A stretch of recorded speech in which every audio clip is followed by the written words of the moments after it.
ಓಂ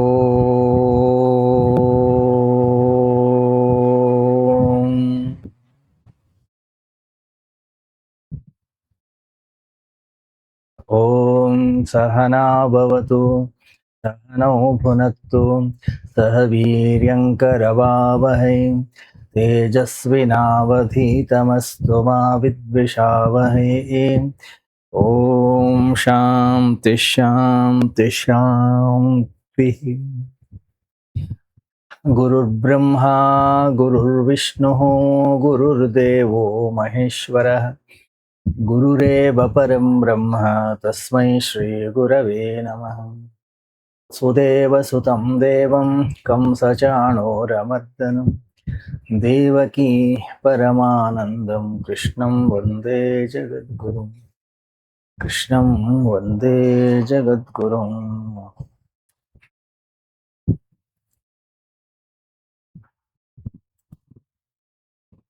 ಶ್ರಾವಣ ಮಾಸದ ಪ್ರವಚನ ಮಾಲಿಕೆ ಇವತ್ತಿನ ಪ್ರವಚನವನ್ನು ನಾವು ಆರಂಭ ಮಾಡೋಣ.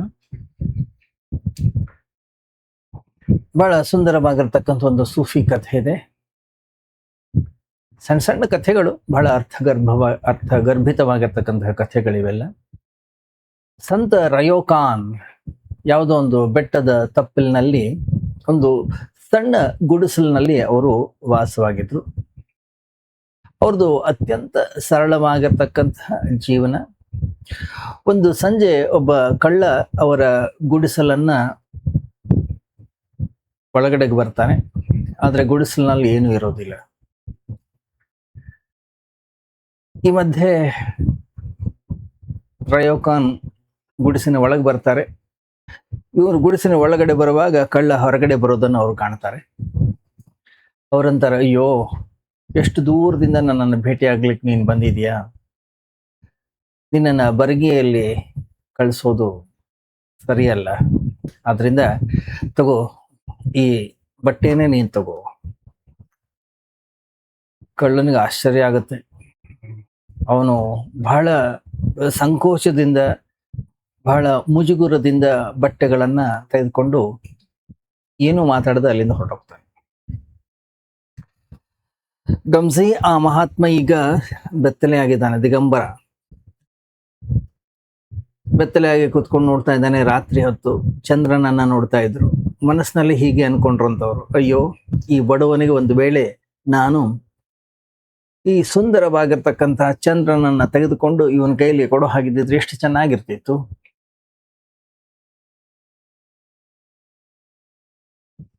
ಇಷ್ಟೇ ಕಥೆ ಇದು ಅಲ್ಲ.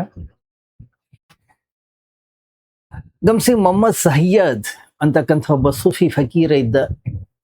ಅವನು ಅತ್ಯಂತ ಪ್ರಸಿದ್ಧನಾಗಿರ್ತಕ್ಕಂಥ ಸಂತ ಫುರ್ಕಾನ ಶಿಷ್ಯನಾಗಿದ್ದ. ಶಹಜಾನ್ ಆಗಿನ ದೊಡ್ಡ ದೊಡ್ಡ ದೊಡ್ಡ ರಾಜ ಮಹಾರಾಜರೆಲ್ಲರೂ ಕೂಡ ಅವನನ್ನ ಗೌರವಿಸ್ತಾ ಇದ್ರು.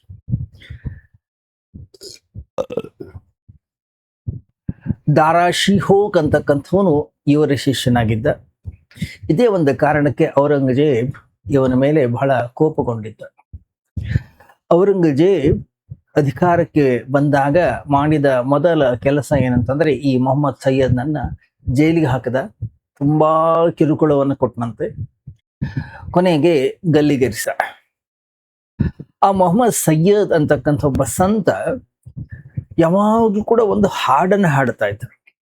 ಆ ಹಾಡಿನ ಅರ್ಥ ಏನಂತಂದ್ರೆ, ನಾನು ಭಕ್ತರ ಭಕ್ತ, ಭಗವಂತ ನನ್ನಿಂದ ಬಹಳ ದೂರದಲ್ಲಿದ್ದಾನೆ, ಅವನ್ ನಾನು ಹೇಗೆ ಗುರುತಿಸ್ಲಿ, ಅವನ ಭಕ್ತರನ್ನ ಗುರುತಿಸಿದ್ರೆ ಸಾಕು, ಅದೇ ನನಗೆ ಸಂತೋಷ, ಅದೇ ನನಗೆ ತೃಪ್ತಿ.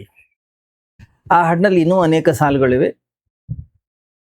ಅವನು ಹೇಳ್ತಾನೆ ಅದರಲ್ಲಿ, ನಾನು ಯಹೂದಿಯೂ ಹೌದು, ನಾನು ಮುಸಲ್ಮಾನನೂ ಹೌದು, ನಾನು ಹಿಂದೂವೂ ಹೌದು. ಕಾಬಾದಲ್ಲಿರ್ತಕ್ಕಂತಹ ಆ ಕಪ್ಪು ಕಲ್ಲು, ಸಂಗೆ ಅಸ್ವತ್ ಅಂತ ಏನ ಕರೀತಾರೆ, ಆ ಕಲ್ಲು ಅಥವಾ ಯಾವುದೋ ದೇವಸ್ಥಾನದಲ್ಲಿರ್ತಕ್ಕಂತಹ ಮೂರ್ತಿ ಎರಡು ಕೂಡ ಒಂದೇ. ಈ ಮಾತುಗಳು ಬಹಳ ಅಪಾಯಕಾರಿಯಾಗಿತ್ತು. ಇದನ್ನ ನಿಲ್ಲಿಸು ಅಂತ ಹೇಳಿದ್ರು, ಆದ್ರೆ ಅವನು ನಿಲ್ಲಿಸ್ತಿರ್ಲಿಲ್ಲ. ಮುಸ್ಲಿಂ ಮೌಲ್ವಿಗಳು ಬಹಳ ಕೋಪಗೊಂಡಿದ್ರು. ಜೊತೆಗೆ ಔರಂಗಜೇಬು ಕೂಡ ಬಹಳ ಸಿಟ್ಟುಕೊಂಡಿದ್ದ. ಹಾಗಾಗಿ ಅವನನ್ನ ಗಲ್ಲಿಗೆ ಏರಿಸಲೇಬೇಕು ಅನ್ನೋಂತಹ ಒಂದು ನಿರ್ಧಾರಕ್ಕೆ ಅವರು ಬಂದಿದ್ರು. ಸೈಯದ್ ಮೊಹಮ್ಮದನ್ನ ಗಲ್ಲಿಗೇರಿಸುವ ದಿವಸ ಆ ಮೆಟ್ಲು ಹತ್ಕೊಂಡು ಬರಬೇಕು, ಅಲ್ಲಿಗೆ ಗಲ್ಲಿಗೆ ಹಾಕ್ಲಿಕ್ಕೆಲ್ಲ ಏನೋ ಒಂದು ವ್ಯವಸ್ಥೆ ಇತ್ತು. ಅಲ್ಲಿಗೆ ಬಂದರು, ಹಾಡ್ಕೊಂಡೇ ಬಂದರು. ಅದೇ ಅವರ ಹಾಡಿನ ಕೊನೆಯ, ಅವರ ಏನು ಹೇಳಿದ ಕೊನೆಯ ಹಾಡದು. ಅವರು ಹೇಳಿದ್ರಂತೆ, ಹೇ ಭಗವನ್, ನಾನು ನಿನ್ನನ್ನು ಸರಿಯಾಗಿ ಗುರುತಿಸ್ತಾ ಇದ್ದೀನಿ. ಯಾವ ರೂಪದಲ್ಲೇ ನೀನು ಬಂದರೂ ಕೂಡ ನನ್ನನ್ನು ವಂಚಿಸ್ಲಿಕ್ಕೆ ನಿನ್ನ ಕೈನಲ್ಲಿ ಸಾಧ್ಯ ಇಲ್ಲ ಅಲ್ಲ. ಆಕಾಶದ ಹತ್ರ ಕಣ್ಣನ್ನು ಮಾಡಿ ಹೇಳಿದ್ರಂತೆ, ಹೇ ನನ್ನ ಪ್ರಿಯತಮ, ನನ್ನ ಮಿತ್ರ, ಇವತ್ತು ನೀನು ಶಿಕ್ಷೆಯ ರೂಪದಲ್ಲಿ ನನಗೆ ಬಂದಿದೀಯಾ. ಆದ್ರೆ ಖಂಡಿತವಾಗಿಯೂ ಕೂಡ ನಂಬು, ನೀನು ನನ್ನನ್ನು ಮೋಸ ಮಾಡ್ಲಿಕ್ಕೆ ಸಾಧ್ಯನೇ ಇಲ್ಲ. ಈ ಗಲ್ಲಿನ ಹಿಂಬದ ಹಿಂದೆ ಅಡಗಿರ್ತಕ್ಕಂಥ ನಿನ್ನನ್ನ ನಾನು ನೋಡ್ತಾ ಇದ್ದೀನಿ. ಇವತ್ತು ನಾನು ಗಲ್ಲಿಗೆ ಏರ್ತಾ ಇರೋದು ನನ್ನ ಒಂದು ಸೌಭಾಗ್ಯ. ಯಾಕಂದ್ರೆ ನನ್ನ ಮತ್ತು ನಿನ್ನ ನಡುವೆ ಆಗಿರ್ತಕ್ಕಂಥ ಈ ದೇಹ ಇವತ್ತು ಇಲ್ಲವಾಗುತ್ತದೆ. ನಮ್ಮ ಮಿಲನ ಶಾಶ್ವತವಾಗಿರ್ತದೆ. ಹನಿ ಹೇಗೆ ಸಾಗರದಲ್ಲಿ ಬೀಳುವ ಸಮಯ ಬಂದಿರುತ್ತೋ ಆ ರೀತಿಯಲ್ಲಿ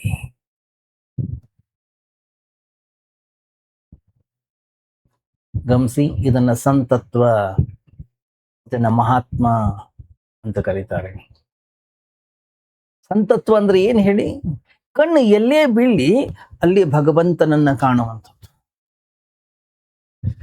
ಆಕಾಶದಲ್ಲಿ ಎಲ್ಲೋ ಮೋಡಗಳಾಚೆ, ಎಲ್ಲೋ ಸ್ವರ್ಗದಲ್ಲೋ ನರಕದಲ್ಲೋ, ಎಲ್ಲೋ ಇನ್ನೆಲ್ಲೋ ದೈವ ಲೋಕದಲ್ಲಿ ಪರಮಾತ್ಮ ಅಡಗಿದ್ದಾನೆ. ಅಲ್ಲ ಅಲ್ಲ, ಪರಮಾತ್ಮ ಕಾಣಿಸ್ತಿರ್ತಕ್ಕಂಥ ಯಾವ ವಸ್ತುಗಳೇ ಇಲ್ಲ.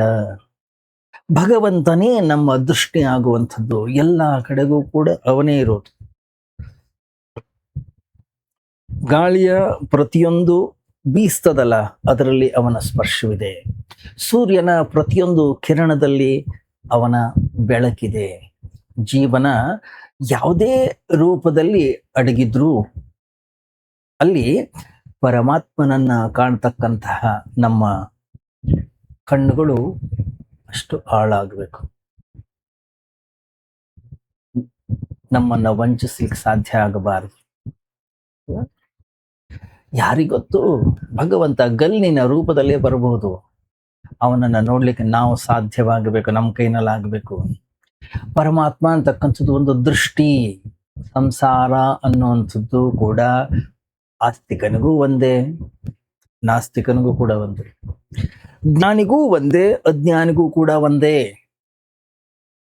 ಆನಂದದಿಂದ ಮೈ ಮರೆತು ನೃತ್ಯವನ್ನ ಮಾಡ್ತಾ ಇರ್ತಕ್ಕಂಥವನಿಗೂ, ದುಃಖದಲ್ಲಿ ಮುಳುಗಿ ಅಳ್ತಾ ಇರ್ತಕ್ಕಂಥವನಿಗೂ ಈ ಸಂಸಾರ ಅನ್ನೋದು ಒಂದೇ ಆಗಿದೆ. ಈ ಸಂಸಾರ ಅಂತ ಹೇಳಿ ನಾವು ಕರೀತಾ ಇದ್ದೀವಿ, ಇದು ನಮ್ಮ ವ್ಯಾಖ್ಯಾನ. ನಮ್ಮ ವ್ಯಾಖ್ಯಾನವೇ ಭ್ರಾಂತಿಯಾಗಿದ್ರೆ ಇದು ನರಕದ ಹಾಗೆ ಭಾಸವಾಗುತ್ತೆ. ಒಂದು ವೇಳೆ ನಮ್ಮ ವ್ಯಾಖ್ಯಾನ ಒಂದು ವೇಳೆ ಸರಿಯಾಗಿದ್ರೆ ಇದೇ ಸ್ವರ್ಗವಾಗುತ್ತೆ. ಸ್ವರ್ಗ ಮತ್ತು ನರಕ ಯಾವುದೇ ರೀತಿಯ ಭೌಗೋಳಿಕ ಘಟನೆಗಳಂತೂ ಅಲ್ಲವೇ ಅಲ್ಲ. ಅವು ನಾವು ಹೋಗಬೇಕಾಗತಕ್ಕಂಥ ಸ್ಥಳಗಳೂ ಅಲ್ಲ. ಮತ್ತೆ ಅವು ನಾವು ನೋಡ್ತಕ್ಕಂಥ ವಿಧಾನಗಳು. ಆದ್ರಿಂದ ಒಂದೇ ಕ್ಷಣದಲ್ಲಿ ಏನ್ ಬೇಕಾದ್ರೂ ಬದಲಾಗಬಹುದು.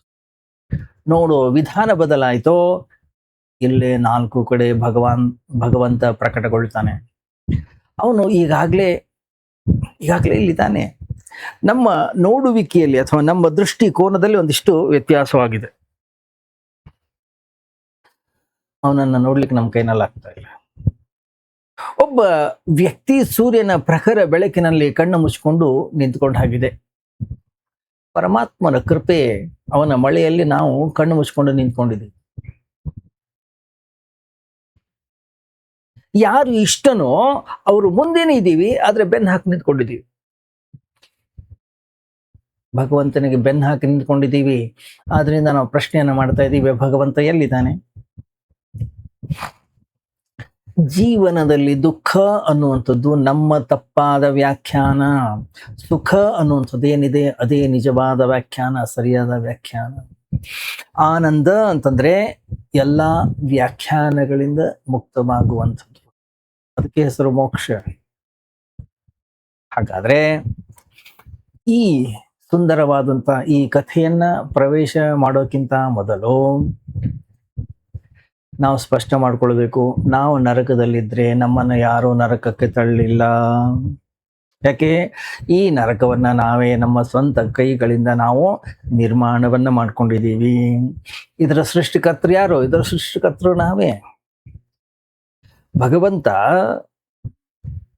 ಅಸ್ತಿತ್ವವನ್ನು ಸೃಷ್ಟಿ ಮಾಡಿದ್ದಾನೆ, ಆದ್ರೆ ನರಕವನ್ನ ನಾವು ಸೃಷ್ಟಿ ಮಾಡಿದ್ದೀವಿ. ಯಾಕೆಂತಂದ್ರೆ ನರಕ ಅನ್ನುವಂಥದ್ದು ನಾವು ನೋಡ್ತಕ್ಕಂಥ ಒಂದು ವಿಧಾನ, ಅದು ನಮ್ಮ ವ್ಯಾಖ್ಯಾನ, ನಮ್ಮ ತತ್ವಶಾಸ್ತ್ರ, ನಮ್ಮ ಜೀವನ ದರ್ಶನ. ನಾವು ಒಂದು ವೇಳೆ ಸ್ವಲ್ಪ ಗಮನಿಸಿದರೆ ನಾವು ನಮ್ಮ ಜೀವನವನ್ನು ಹೇಗೆ ನರಕವನ್ನಾಗಿ ಮಾಡ್ಕೊಳ್ತೀವಿ ನಮ್ಗೆ ಗೊತ್ತಾಗುತ್ತೆ, ಬೇರೆಯವ್ರು ಹೇಳೋ ಅವಶ್ಯಕತೆ ಇಲ್ಲ. ಗಮನಿಸಿ, ಕೆಲವರು ಇದ್ದಾರೆ ಗುಲಾಬಿ ಹೂವಿನ ಹತ್ರ ಹೋಗಿ ನಿಂತ್ಕೋತಾರೆ, ಅವ್ರಿಗೆ ಹೂ ಕಾಣಿಸೋದೇ ಇಲ್ಲ, ಬದಲಿಗೆ ಬರೀ ಮುಳ್ಳುಗಳಷ್ಟೇ ಕಾಣಿಸ್ತು.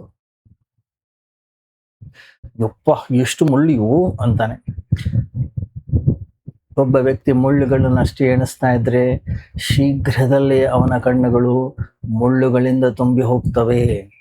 ಯಾಕಂದ್ರೆ ನಾವು ಏನನ್ನ ನೋಡ್ತೀವೋ ಅದೇ ನಮ್ಮ ಕಣ್ಣುಗಳನ್ನ ಪ್ರವೇಶ ಮಾಡುತ್ತದೆ. ಅದರಿಂದ ಏನು ನೋಡ್ತೀವಿ ಅದನ್ನು ತುಂಬಾ ಆಲೋಚನೆ ಮಾಡಿ ನೋಡಬೇಕು. ಯಾಕೆ? ಅದೊಂದು ಬಹಳ ಅಪಾಯಕಾರಿಯಾಗಿರ್ತಕ್ಕಂತಹ ವಿಷಯ. ಯಾಕೆಂದ್ರೆ ನಾವು ಏನು ನೋಡ್ತೀವೋ ಅದು ನಮ್ಮ ಕಣ್ಣಿನ ಮೇಲೆ ಸೀಲ್ ಮುದ್ರಿತವಾಗ್ತದೆ, ನಮ್ಮ ಕಣ್ಣಿನ ಮೇಲೆ ಅದೊಂದು ಪರದೆ ಆಗುತ್ತೆ. ನಾವು ಒಂದು ವೇಳೆ ಮುಳ್ಳುಗಳನ್ನಷ್ಟೇ ಎಣಿಸಿದ್ರೆ ನಮ್ಮ ಕಣ್ಣಿನಲ್ಲಿ ಎಷ್ಟು ಮುಳ್ಳುಗಳು ತುಂಬಿಕೊಳ್ತವೆ. ನಮ್ಮ ಕೈನಲ್ಲಿ ಹೂವನ್ನು ನೋಡ್ಲಿಕ್ಕೆ ಆಗೋದೇ ಇಲ್ಲ, ಸಾಧ್ಯವೇ ಇಲ್ಲ. ಆದ್ರೆ ಹೂ ಕೂಡ ಅಲ್ಲೇ ಇದೆ. ಏನಪ್ಪ ಒಂದು ಸ್ವಾರಸ್ಯ ವಿಶೇಷ ಅಂತಂದ್ರೆ ಅಲ್ಲಿನ ಮುಳ್ಳುಗಳು ಕೇವಲ ಹೂವನ್ನು ರಕ್ಷಿಸಲಿಕ್ಕೆ ಮಾತ್ರ ಇರ್ತಕ್ಕಂಥವು. ಆದ್ರೆ ನಾವು ಆ ಮುಳ್ಳುಗಳನ್ನಷ್ಟೇ ಆರಿಸ್ಕೊಂಡಿದ್ದೀವಿ. ಎಷ್ಟು ಮುಳ್ಳುಗಳನ್ನು ನಾವು ಆರಿಸ್ಕೊಂಡಿದ್ದೀವಿ ಅಂತಂದ್ರೆ ಹೂವನ್ನ ನೋಡೋದೇ ಮರ್ತು ಹೋಗಿದೆ, ಅಥವಾ ಹೂವನ್ನ ನೋಡ್ಲಿಕ್ಕೆ ನಮ್ಮ ಕೈನಲ್ಲಿ ಆಗ್ತಾ ಇಲ್ಲ, ಅಸಾಧ್ಯವಾಗ್ಬಿಟ್ಟಿದೆ. ಆದ್ರೆ ಹೂವನ್ನೇ ನೋಡ್ತಕ್ಕಂತಹ ಜನರನ್ನ ನಾವು ನೋಡಿರ್ಬಹುದು. ಅವರ ಕಣ್ಣಲ್ಲಿ ಯಾವ ಹೂವೇ ತುಂಬಿಕೊಂಡಿರುತ್ತೆ.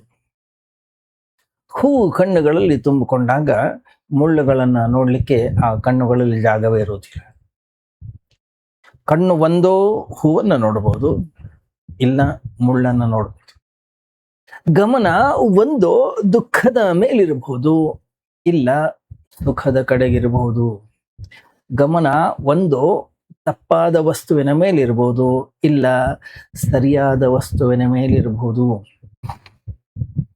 ಯಾವುದಾದ್ರೂ ಒಂದರಿಂದ ನನ್ನ ಗಮನ ತುಂಬಿ ಹೋದ್ರೆ ಇನ್ನೊಂದಕ್ಕೆ ಬಾಗಿಲು ಕ್ಲೋಸ್, ಮುಚ್ಚಿಬಿಡುತ್ತೆ. ಯಾಕಂದ್ರೆ ಗಮನ ಅನ್ನೋಂಥದ್ದು ಏನಿದೆ, ಆ ಡೋರ್, ಆ ಬಾಗಿಲು ಬಹಳ ಚಿಕ್ಕದು, ನ್ಯಾರೋ ಗೇಟ್ ಅದು. ಆ ಭಗವಂತನ ರಾಜ್ಯದ ದ್ವಾರ ಏನಿದೆ ಅದು ತುಂಬಾ ಚಿಕ್ಕದಂತೆ.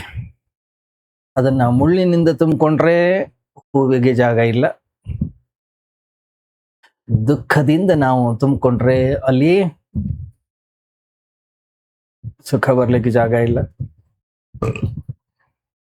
ಯಾಕಂದ್ರೆ ಒಂದು ಸರಿ ಒಳಗಡೆ ಹೋದ್ರೆ ಒಂದು ಸಣ್ಣ ರಂಧ್ರ, ಸ್ವಲ್ಪ ಕೂಡ ಜಾಗ ಉಳಿಯಲ್ಲ.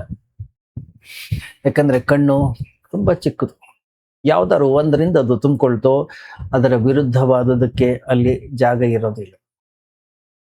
ಆದ್ರಿಂದ ಯಾವ ಕಣ್ಣಿನಲ್ಲಿ ಮುಳ್ಳುಗಳು ಹೆಚ್ಚಾಗಿ ತುಂಬಿಕೊಂಡಿವೆಯೋ ಅದಕ್ಕೆ ಹೂ ಕಂಡ್ರು ನಂಬಿಕೆ ಬರೋದಿಲ್ಲ. ಫಸ್ಟ್ ಅದು ನಮ್ಗೆ ಕಾಣಿಸೋದೇ ಇಲ್ಲ, ಇಲ್ಲ ಒಂದು ವೇಳೆ ಎಲ್ಲೋ ಕಂಡ್ರೆ ನಾವು ಅದನ್ನ ನಂಬುದಿಲ್ಲ. ಯಾಕಂದ್ರೆ ಮುಳ್ಳುಗಳೇ ತುಂಬಿಕೊಂಡಿರುವಾಗ ಇಷ್ಟೊಂದು ಮುಳ್ಳುಗಳಿವೆ, ಇಲ್ಲಿ ಎಲ್ಲಿ ಹೂ ಎಲ್ಲಿಂದ ಬರ್ಲಿಕ್ಕೆ ಸಾಧ್ಯ? ನಾನೇ ಯಾವುದೋ ಒಂದು ಭ್ರಮೆಯಲ್ಲಿದ್ದೀನಿ ಅಷ್ಟೇ, ನಾನೇ ಯಾವುದೋ ಒಂದು ಕಲ್ಪನೆಯನ್ನ ಹೊಂದಿದ್ದೀನಿ. ನಮ್ಮ ಮನಸ್ಸು ಹೇಳುತ್ತೆ. ಒಂದು ವೇಳೆ ನಾವು ನಮ್ಮ ಜೀವನದಲ್ಲಿ ಬರೀ ಕೆಟ್ಟ ಜನರನ್ನೇ, ದುಷ್ಟರನ್ನೇ, ಗೂಂಡಾಗಳನ್ನೇ, ಕೊಲೆಗಡುಕರನ್ನೇ, ಮೋಸಗಾರರನ್ನೇ ಹುಡುಕ್ತಾ ಇದ್ರೆ, ನಮ್ಮ ಮನಸ್ಸು ಕೆಟ್ಟ ಜನರಿಂದಲೇ ತುಂಬಿದ್ರೆ, ಒಂದು ವೇಳೆ ಭಗವಾನ ಶ್ರೀಕೃಷ್ಣನೇ ಮುಂದೆ ಬಂದು ನಿಂತರೂ ಕೂಡ ಅವನನ್ನ ನಾವು ಕೈಯಲ್ಲಿ ಗುರುತಿಸ್ಲಿಕ್ಕೆ ಆಗೋದಿಲ್ಲ. ಫಸ್ಟು ಅವ್ರು ನಮಗೆ ಕಾಣಿಸೋದೇ ಇಲ್ಲ. ಒಂದು ವೇಳೆ ಬೈ ಮಿಸ್ಟೇಕ್ ಏನಾದರೂ ಕಂಡ್ರು ಅವರನ್ನು ನಾವು ನಂಬೋದಿಲ್ಲ. ಅದಕ್ಕಾಗಿ ಶ್ರದ್ಧಾ ಅನ್ನುವಂಥದ್ದು ಏನಿದೆ ತುಂಬಾ ಕಷ್ಟಕರವಾಗಿರ್ತಕ್ಕಂಥದ್ದು. ಯಾಕೆಂದ್ರೆ ಅಶ್ರದ್ಧೆಯನ್ನು ಎಷ್ಟು ಸರಳ, ಎಷ್ಟು ಸುಲಭವಾಗಿ ನಾವು ಮಾಡ್ಕೊಂಡಿದೀವಿ ಅಂತಂದ್ರೆ,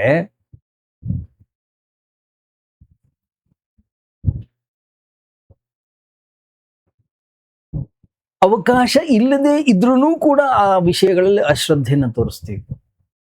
ಅಶ್ರದ್ಧೆಗಾಗಿ ನಮ್ಮನ್ನ ಸಂಪೂರ್ಣವಾಗಿ ನಾವು ತಯಾರಿ ಮಾಡ್ಕೊಂಡಿದ್ದೀವಿ, ಸ್ಪೆಷಲೈಸೇಷನ್ ಮಾಡ್ಕೊಂಡಿದ್ದೀವಿ. ಸಂಶಯವೇ, ಅನುಮಾನವೇ ನಮ್ಮ ಸ್ವಭಾವ ಆಗಿದೆ. ಈ ಸಂಶಯದಿಂದ ತುಂಬಿರ್ತಕ್ಕಂತಹ ಸ್ವಭಾವದಲ್ಲಿ ಶ್ರದ್ಧೆ ಎಲ್ಲಿಂದ ಬರ್ಬೇಕು ಹೇಳಿ? ಶ್ರದ್ಧೆ ಬರ್ಲಿಕ್ಕೆ ಜಾಗ ಎಲ್ಲಿ? ಯಾವತ್ತು ರಾಮ ಬಂದ್ ನಿಂತ್ರೆ ನಾವು ಅಂತೀವಿ, ಇಲ್ಲ ರಾಮ ಹೆಂಗ್ ಬರ್ಲಿಕ್ಕೆ ಸಾಧ್ಯ? ಅಸಾಧ್ಯ ಇದು. ಅವೆಲ್ಲ ರಾಮಾಯಣದಲ್ಲಿ ಅಷ್ಟೇ, ಮಹಾಭಾರತದಲ್ಲಿ ಕೃಷ್ಣ, ಇವಾಗೆಲ್ಲ ಇದೆ. ಒಂದ್ ವೇಳೆ ಅವ್ನು ಬಂದು ನಾನೇ ಕೃಷ್ಣ ಅಂದ್ರು ನಾವಂತೀವಿ ಇಲ್ಲ, ನಂದು ಮಿಸ್ಟೇಕ್ ಅದು, ಅವ್ನು ಬರ್ಲಿಕ್ಕೆ ಸಾಧ್ಯನೇ ಇಲ್ಲ. ಯಾಕೆ? ನನ್ನ ಕಣ್ಣುಗಳಲ್ಲಿ ಏನೋ ದೋಷ ಇರಬೇಕು, ನನ್ನ ಕಣ್ಣುಗಳಲ್ಲಿ ಏನೋ ಭ್ರಮೆ ಇದೆ ಅಂತ ಹೇಳ್ತೀವಿ. ಅವನನ್ನು ಗುರುತಿಸ್ಲಿಕ್ಕೆ ನಾವು ತಯಾರಿಲ್ಲ. ಯಾಕೆ? ಯಾವಾಗಲೂ ಕೂಡ ನಮ್ಮ ಕಣ್ಣುಗಳು ವಿರುದ್ಧವಾಗಿರೋದನ್ನ ಆರಿಸ್ಕೊಂಡಿವೆ.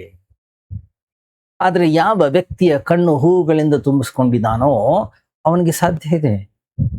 ಅವನಿಗೆ ಮುಳ್ಳುಗಳು ಕಾಣಿಸೋದು ನಿಂತು ಹೋಗುತ್ತೆ. ತರ್ಕ ಒಂದೇ, ನಿಯಮ ಅನ್ನಿಸೋದು ಕೂಡ ಒಂದೇ.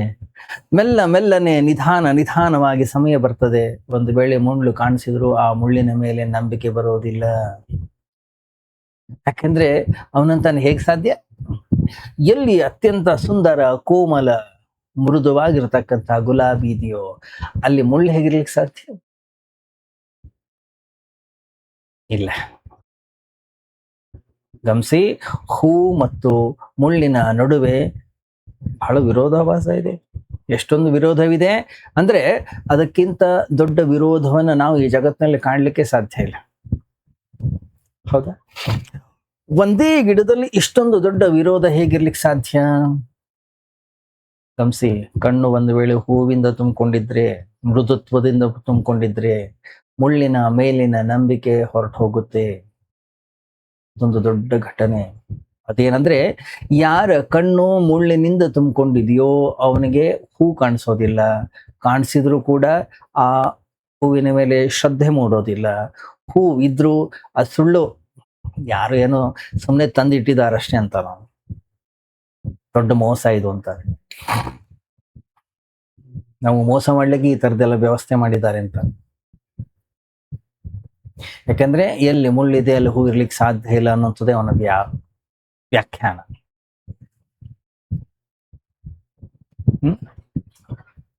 ಒಂದು ವೇಳೆ ಹೂ ಕಾಣಿಸಿದ್ರೆ ಮುಳ್ಳು ಕಾಣಿಸೋದಿಲ್ಲ, ಮುಳ್ಳುಗಳು ಕಾಣಿಸಿದ್ರೂ ಅವುಗಳ ಮೇಲೆ ನಂಬಿಕೆ ಬರೋದಿಲ್ಲ. ಒಂದು ವೇಳೆ ಮುಳ್ಳುಗಳು ಇವೆ ಅನ್ನುವಂಥ ಅನಿವಾರ್ಯವಾದ, ಒಪ್ಪಿಕೊಳ್ಳಲೇಬೇಕಾದ ಅನಿವಾರ್ಯತೆ ಬಂದ್ರೂ ಆ ಮುಳ್ಳುಗಳು ಹೂವುಗಳ ರಕ್ಷಣೆಗಾಗಿ ಇವೆ ಅನ್ನುವಂಥದ್ದನ್ನು ಕಂಡುಕೊಳ್ಳಿಕ್ಕೆ ಜಾಸ್ತಿ ಟೈಮ್ ಬೇಕಿಲ್ಲ ಅವ್ರಿಗೆ. ಯಾಕೆ? ಆ ಮುಳ್ಳುಗಳು ಅದರ ಸೇವೆಯಲ್ಲಿ ಇದೆ ಅಷ್ಟೇ. ಆದ್ರೆ ಅವು ಹೂವಿನ ಶತ್ರು ಅಲ್ಲ, ಅವು ಹೂವಿನ ಮಿತ್ರರು. ಅದರಿಂದ ಒಂದೇ ಗಿಡದಲ್ಲಿ ಎರಡೂ ಇರ್ಲಿಕ್ಕೆ ಸಾಧ್ಯ. ಶತ್ರುತ್ವ ಒಂದೇ ಗಿಡದಲ್ಲಿ ಇರ್ಲಿಕ್ಕೆ ಹೇಗೆ ಸಾಧ್ಯ? ಮುಳ್ಳು ಅದೇ ಗಿಡದಲ್ಲಿ ಬೆಳೀತದೆ, ಹೂ ಪಡೆಯುವ ಬೇರಿನಿಂದಲೇ ರಸವನ್ನ ಪಡೀತಾ ಇದೆ. ಆಳದಲ್ಲಿ ಅವೆರಡರ ನಡುವೆ ಒಂದು ಮೈತ್ರಿ ಇರಲೇಬೇಕು. ಆಳದಲ್ಲಿ ಅವರಿಬ್ಬರ ನಡುವೆ ಒಂದು ಸಂಬಂಧ ಇದೆ, ಒಂದು ಸಂಗೀತ ಇದೆ, ಒಂದು ಲಯಬದ್ಧತೆ ಇರಲೇಬೇಕು. ಇಲ್ದಿದ್ರೆ ಎರಡು ಒಟ್ಟಿಗೆ ಬೆಳೆಯೋದು ಹೇಗೆ ಸಾಧ್ಯ?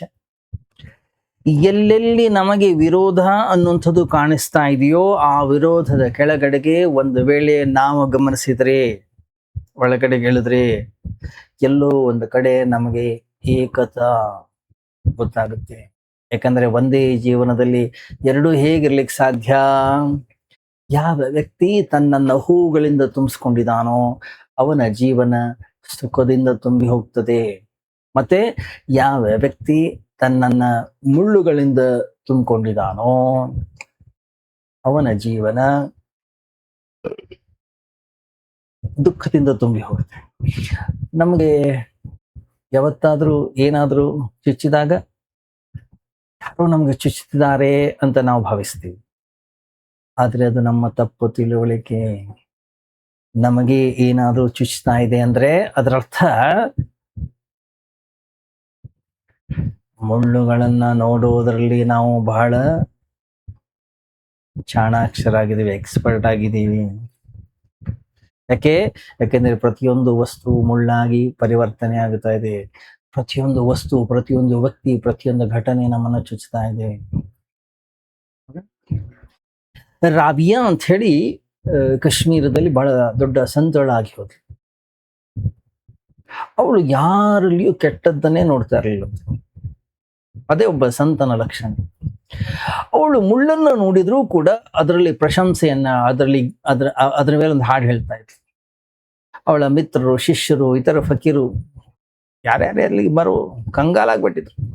ಎಷ್ಟೇ ಕೆಟ್ಟ ವಿಷಯ ಇರಲಿ ಅವಳು ಅದರಲ್ಲಿ ಏನಾದ್ರೂ ಒಂದು ಹೂ ಅರಳಿರೋದನ್ನ ಕಂಡುಹಿಡಿತಾ ಇದ್ಲು, ಒಳ್ಳೆಯದನ್ನ ಕಾಣ್ತಾ ಇದ್ಲು.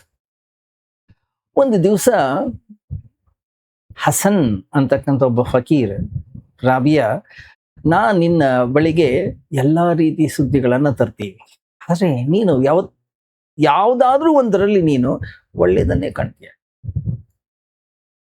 ನಿನಗೆ ರಾಕ್ಷಸನಲ್ಲೂ ಏನಾದ್ರೂ ಒಳ್ಳೇದೇ ಕಾಣಿಸ್ತದ? ರಾಬಿಯಾ ಹೇಳಿದ್ಲಂತೆ, ರಾಕ್ಷಸ ಅಥವಾ ಸೈತಾನ್ ಅಂತಕ್ಕಂಥ ಹೆಸರು ಕೇಳೇ ಇಲ್ಲ ನಾನು. ಪರಮಾತ್ಮನ ಹೆಸರನ್ನ ಕೇಳಿದಂತೆ ಪ್ರಸನ್ನತೆಯಿಂದ ನನ್ನ ಮನಸ್ಸು ತುಂಬಿ ಹೋಗ್ತದೆ. ಆ ಸೈತಾನನಿಗೆ ಧನ್ಯವಾದ. ಯಾಕೆಂದ್ರೆ ಅವನು ನನ್ನ ವಾಸನೆಗಳನ್ನ ಪ್ರಚೋದಿಸದೇ ಇದ್ರೆ ನನ್ನಲ್ಲಿ ಸಂಯಮ ಅನ್ನೋಂಥದ್ದು ಹುಟ್ಟುತ್ತಾ ಇರಲಿಲ್ಲ. ಒಂದು ವೇಳೆ ಅವನು ನನಗೆ ಸವಾಲು ಹಾಕದೇ ಇದ್ರೆ ನಾನು ಪರಮಾತ್ಮನ ಕಡೆಗೆ ಪ್ರಯಾಣವನ್ನ ಮಾಡ್ತಾ ಇರಲಿಲ್ಲ. ಆದ್ರಿಂದ ಅವನಿಗೆ ಧನ್ಯವಾದ. ಯಾಕೆ? ಕಾಮದೇವತ. ಸೈತಾನಲ್ಲಿರ್ತಕ್ಕಂಥ ಕೆಲವು ಗುಣಗಳು ಎಷ್ಟೋ ಸರಿ ಸಂತರಲ್ಲೂ ಇರೋದಿಲ್ಲ. ಹಸನ್, ನೀನ್ ಇದನ್ನು ಒಪ್ಕೊಳ್ಳೇಬೇಕು. ಯಾವ ಗುಣ ಅಂದವನು? ನಾನು ಯಾವತ್ತೂ ಕೇಳೇ ಇಲ್ಲ, ಯಾವ ಶಾಸ್ತ್ರದಲ್ಲೂ ಇದನ್ನು ಬರದೇ ಇಲ್ಲ. ಆಗ ರಾಬಿಯಾ ಹೇಳಿದ್ಲು, ನೋಡು, ಸೈತಾನ್ ಪರಮಾತ್ಮನನ್ನ ಸೋಲಿಸ್ತಕ್ಕಂಥ ಅಸಾಧ್ಯವಾದ ಕೆಲಸದಲ್ಲಿ ತೊಡಗಿಸಿಕೊಂಡಿದ್ದಾನೆ. ಇದಕ್ಕಿಂತ ದೊಡ್ಡ ಅಸಾಧ್ಯವಾದ ಮಾತು ಯಾವುದಿದೆ? ಆದ್ರೂ ಅವನು ಹತಾಶನಾಗೋದಿಲ್ಲ. ನೀನು ಪರಮಾತ್ಮನನ್ನ ಕಂಡು ಹಿಡಿಯುವ ಕೆಲಸದಲ್ಲಿ ನೀನು ತೊಡಗಿಸಿಕೊಂಡಿದ್ಯಾ. ಇದಕ್ಕಿಂತಲೂ ಸುಲಭವಾಗಿರೋ ಸಾಧನೆ ಇನ್ನೊಂದಿಲ್ಲ. ಆದ್ರೂ ಮತ್ತೆ ಮತ್ತೆ ಮತ್ತೆ ಮತ್ತೆ ನೀನು ಸೋಲ್ತೀಯ, ಹತಾಶನಾಗ್ತೀಯ. ಆ ಸೈತಾನನ ತಾಳ್ಮೆಯನ್ನ ನೀನು ಒಪ್ಕೋಬೇಕು. ಕಲಿಯೋದಿದ್ರೆ ಅವನಿಂದ ಇದನ್ನು ಕಲಿಬೇಕು. ಯಾಕೆ? ಅನಂತ ಕಾಲದಿಂದ ಭಗವಂತನನ್ನ, ಪರಮಾತ್ಮನನ್ನು ಸೋಲಿಸುವ ಕೆಲಸದಲ್ಲಿ ಅವನು ತನ್ನನ್ನು ತಾನು ತೊಡಗಿಸ್ಕೊಂಡಿದ್ದಾನೆ. ಅವನ ಕೈನಲ್ಲಿ ಇನ್ನುವರೆಗೂ ಆಗಿಲ್ಲ. ನೀನು ಭಗವಂತನನ್ನ ಪಡೆಯುವ ಸಾಧನೆಯನ್ನ ಮಾಡ್ತಾ ಇದೀಯ, ಅದು ಈ ಕ್ಷಣನೇ ಆಗಬೇಕು. ಯಾಕೆ? ಭಗವಂತನೇ ನಮ್ಮ ಸ್ವಭಾವ ಆಗಿದ್ದಾನೆ. ಅವನನ್ನು ಪಡಿಲಿಕ್ಕೆ ಏನ್ ಕಷ್ಟ ಹೇಳು? ಅವನು ನನ್ನ ಒಳಗಡೆಗೆ ಇದ್ದಾನೆ, ನನ್ನ ಸ್ವಭಾವನೆ ಆಗಿದ್ದಾನೆ. ಅವನನ್ನ ಕಾಣ್ಲಿಕ್ಕೆ ಎಲ್ಲೋ ಒಂದು ಹೆಜ್ಜೆ ಇಟ್ಟು ಎಲ್ಲೋ ಹೊರಗಡೆ ಹೋಗೋ ಅವಶ್ಯಕತೆ ಕೂಡ ಇಲ್ಲ. ಕಣ್ಣು ತೆಗಿಬೇಕಷ್ಟೆ. ಅದರಲ್ಲಿ ನೀನ್ ಸೋಲ್ತಾ ಇದೀಯಾ, ದಣಿತಾ ಇದೆಯಾ? ಆದರೆ ಸೈತಾನ್, ರಾಕ್ಷಸ, ಸ್ವಭಾವನ್ನೇ ಸೋಲಿಸ್ಲಿಕ್ಕೆ ಹೊರಟಿದ್ದಾನೆ. ಅದು ಯಾವತ್ತೂ ಆಗ್ಲಿಕ್ಕೆ ಸಾಧ್ಯವೇ ಇಲ್ಲ. ಯಾಕಂದ್ರೆ ಸ್ವಭಾವವೇ ಸೋತ್ ಹೋದ್ರೆ ಗೆಲ್ಲೋದು ಯಾರು? ಶಾಶ್ವತವಾದಂತಹ ನಿಯಮವನ್ನು ಸೋಲಿಸ್ಲಿಕ್ಕೆ ಹೊರಟಿದ್ದಾನೆ. ಅದಕ್ಕೆ ವಿರುದ್ಧವಾಗಿ ಇನ್ಯಾವುದೂ ಕೂಡ ಆಗ್ಲಿಕ್ಕೆ ಸಾಧ್ಯ ಇಲ್ಲ. ಅಸಾಧ್ಯವಾಗಿರೋದನ್ನು ಸಾಧ್ಯ ಮಾಡಿಸ್ಲಿಕ್ಕೆ ಅವನು ತನ್ನನ್ನು ತಾನು ತೊಡಗಿಸ್ಕೊಂಡಿದ್ದಾನೆ. ಅವನಿಗೆ ಅದರಲ್ಲಿ ತಾಳ್ಮೆ ಇದೆ, ಅವನಿಗೆ ಶ್ರದ್ಧೆ ಇದೆ, ಅವನಿಗೆ ಶ್ರಮ ಇದೆ, ಕಲಿಯುವಂಥದ್ದು ಇದೆ. ರಾಬಿ ಹೇಳ್ತಾಳೆ, ನಾನು ಸೈತಾನಿಂದ ಇದನ್ನ ಕಲ್ತೇನೆ, ಭಗವಂತನನ್ನ ಪಡ್ಕೊಂಡಿದ್ದೀನಿ. ಅದರಿಂದ ಪ್ರಪ್ರಥಮ ಬಾರಿಗೆ ಯಾರೇ ದುಷ್ಟರು ಕಾಣ್ಲಿ, ಯಾರೇ ಕೆಟ್ಟವರು ಕಾಣ್ಲಿ, ಯಾರೇ ರಾಕ್ಷಸರು ಕಾಣ್ಲಿ, ಅವ್ರಿಗೆ ನಾನು ನಮಸ್ಕರಿಸ್ತೀನಿ. ಯಾಕೆ? ಅವ್ರು ಇಲ್ದೇ ಇದ್ದಿದ್ರೆ ನನಗೆ ಭಗವಂತನ ದರ್ಶನವೇ ಆಗ್ತಾ ಇರಲಿಲ್ಲ ಅಲ್ಲ. ಒಂದು ವೇಳೆ ಭಗವಂತನೇ ನಮ್ಗೆ ಸಿಕ್ಕಿದ್ರೂ ಕೂಡ ಕಂಪ್ಲೇಂಟ್ ಹೇಳ್ತಾ ಕೂತ್ಕೋತಿದ್ದೀವಿ ನಾವು. ಯಾಕೆ? ಪ್ರತಿಯೊಬ್ಬರ ಅಂತಃಕರಣದಲ್ಲಿ ದೊಡ್ಡ ಕಂಪ್ಲೇಂಟ್ ಲಿಸ್ಟ್ ಇರುತ್ತೆ. ಪ್ರತಿಯೊಬ್ಬ ವ್ಯಕ್ತಿಯು ಕೂಡ ತಮ್ಮ ಕಂಪ್ಲೇಂಟ್ ಲಿಸ್ಟ್ ಅನ್ನು ಹೇಗಾರು ಮಾಡಿ ಭಗವಂತನ ಮುಂದೆ ಇಡಬೇಕು ಅನ್ನುವಂಥದ್ದೇ. ಈ ಒಂದು ಭಯದಿಂದಲೇ ಭಗವಂತ ನಮಗೆ ಸಿಗ್ತಾನೆ ಇಲ್ಲ ಅಲ್ಲ, ನಮ್ಮಿಂದ ದೂರ ಹೋಗ್ತಾ ಇದ್ದ ನಾವು.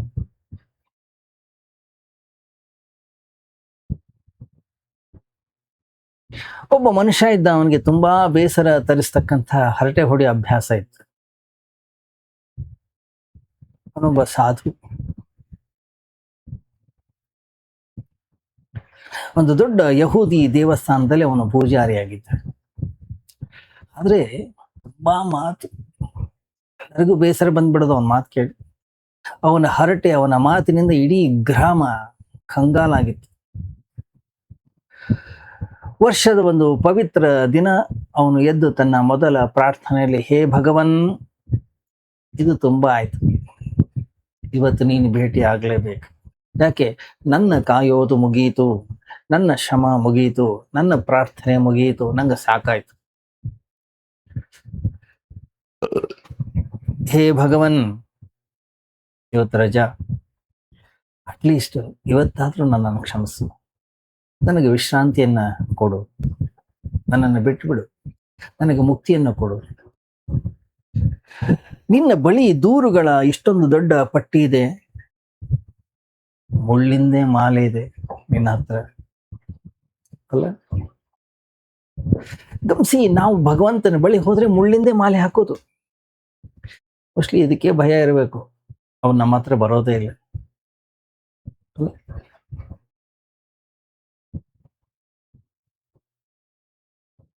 ಒಂದು ಹಡಗು ಪ್ರಯಾಣ ಹೋಗ್ತಾ ಇತ್ತು. ಅದರಲ್ಲಿ ಒಬ್ಬ ಸಂತನು ಕೂತಿದ್ದ, ಒಬ್ಬ ಪಾಪಿ ಕೂಡ ಒಂದು ಪ್ರಯಾಣವನ್ನ ಮಾಡ್ತಾ ಇದ್ದ. ಎಲ್ಲಾ ಜನ ಇದ್ರು. ಬಿರುಗಾಳಿ ಬಂತು, ಹಡಗು ಇನ್ನೇನು ಮುಳುಗೇ ಹೋಗ್ತದೆ, ಈ ಮುಳುಗ್ತದೆ ಆಮೇಲೆ ಮುಳುಗ್ತದೆ ಅಂತಕ್ಕಂಥ ಸಂದರ್ಭ ಬಂತು. ಎಲ್ಲ ಜನ ಶುರು ಮಾಡಿದ್ರು.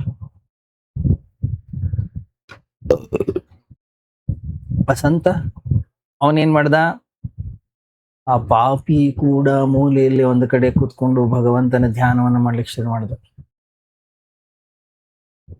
ಯಾರಿಗೂ ಕಾಣಿಸ್ದ ಹಾಗೆ ಕೂತ್ಕೊಂಡು. ಯಾಕೆ? ಅವನ ಆಸ್ತಿಕ ನೋಡಿ.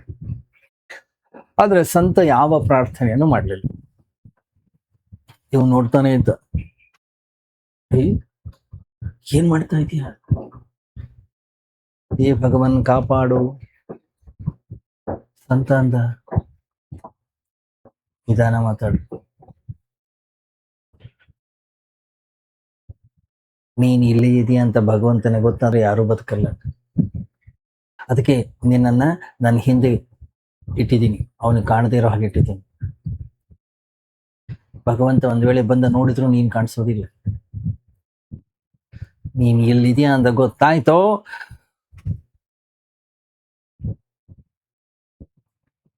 ಹಡಗು ಮುಳುಗ್ ಹೋಗ್ತದೆ. ಯಾಕಂದ್ರೆ ನೀನ್ ಇಲ್ಲಿದ್ಯಾ ಅಂದ್ರೆ ಅವ್ನು ಹೊರಟೋಗ್ತಾನೆ, ಅವನು ಹೋದ್ರೆ ಇದು ಮುಗ್ದೋಗ್ತದೆ.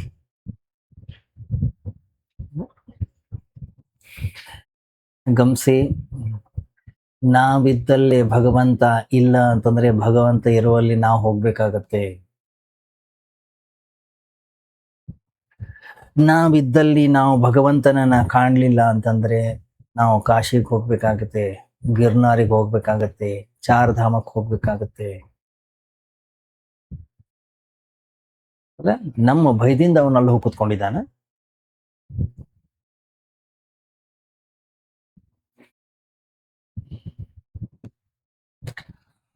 ಒಂದು ವೇಳೆ ನಾವು ಚಾರ್ಧಾಮಕ್ಕೆ ಹೋದ್ರೂ ಕೂಡ ಜನಸಂದಣಿಯಲ್ಲಿ ಅವನ ಕೈನಲ್ಲಿ ನಮ್ ಜೊತೆ ಇರ್ಲಿಕ್ಕೆ ಆಗ್ಲಿಲ್ಲ ಅಂತಂದ್ರೆ ಅಲ್ಲಿ ಹೋದ್ರೆ ಅಲ್ಲಿಂದನೂ ದೂರ ಓಡೋಗ್ತಾನ ಅವನು.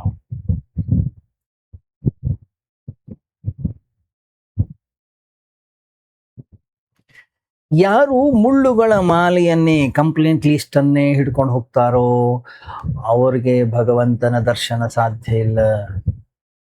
ಪ್ರಾರ್ಥನೆ ಅಂದ್ರೆ ಏನ್ ಹೇಳಿ? ಪ್ರಾರ್ಥನೆ ಅಂತಂದ್ರೆ ನೋ ಕಂಪ್ಲೇಂಟ್ಸ್. ಜೋರಾಗಿ ಭಗವಂತನ ಹೆಸರು ಹೇಳೋ ಅವಶ್ಯಕತೆ ಏನಿಲ್ಲ. ಅವನೇನ್ ಕಿವುಡ ಏನು? ಹೃದಯದ ಒಳಗಡೆ ಹೇಳ್ತಕ್ಕಂಥ ಒಂದು ಸಣ್ಣ ಧ್ವನಿ ಕೂಡ ಅವನು ಕೇಳಿಸ್ಕೊಳ್ತಾನೆ. ನಮ್ಮ ಉಸಿರಿನ ಭಾವನೆ ಕೂಡ ಅವನಿಗೆ ಗೊತ್ತಾಗ್ತದೆ. ಅವನಿಂದ ನಾವು ಏನ್ ಮುಚ್ಚಿಡ್ಲಿಕ್ಕೆ ಸಾಧ್ಯ? ನಾವು ಜೋರಾಗಿ ಕೂಗೋ ಅವಶ್ಯಕತೆ ಇಲ್ಲ.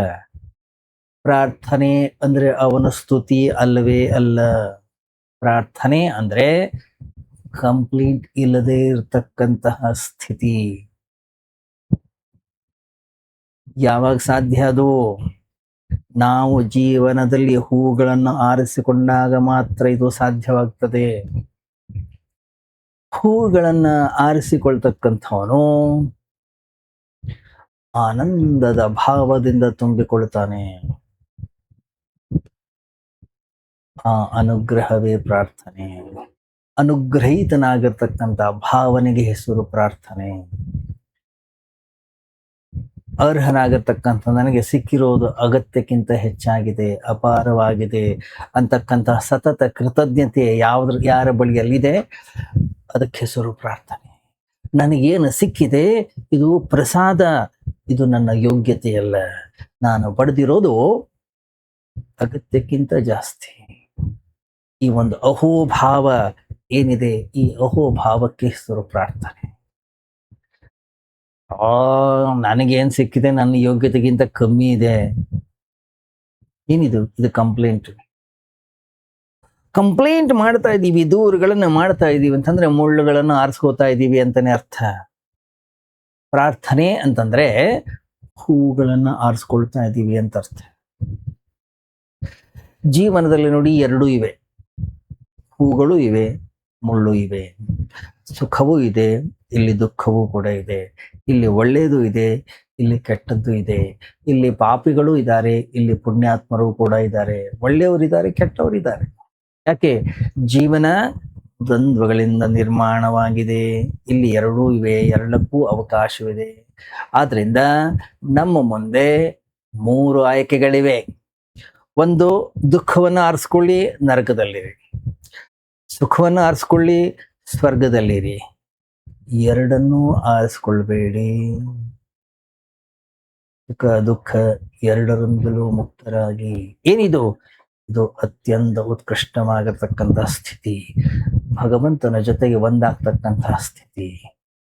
ಏನಿದು? ರಯೋಕಾನ್ನ ಅತ್ಯಂತ ಸುಂದರವಾಗಿರ್ತಕ್ಕಂತಹ ಕಥೆ. ಸಣ್ಣ ಕಥೆ, ಆದ್ರೆ ಬಹಳ ಅರ್ಥಪೂರ್ಣವಾಗಿರ್ತಕ್ಕಂತಹ ಕಥೆ.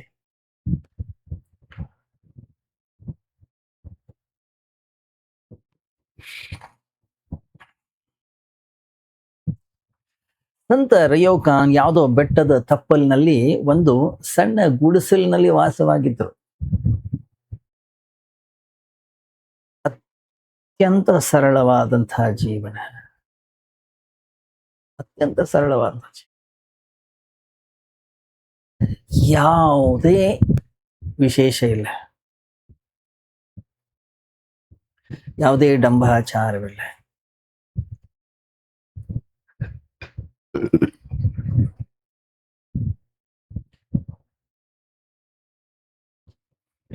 ಗಮನಿಸಿ, ನಾವು ವ್ಯಾವಹಾರಿಕ ಜೀವನದಲ್ಲಿ ಯಾವುದನ್ನ ಸರಳ ಜೀವನ ಅಂತ ಕರಿತೀವಿ, ಅಧ್ಯಾತ್ಮದಲ್ಲಿ ಅದು ಸರಳ ಜೀವನ ಆಗಿರ್ಲಿಕ್ಕಿಲ್ಲ.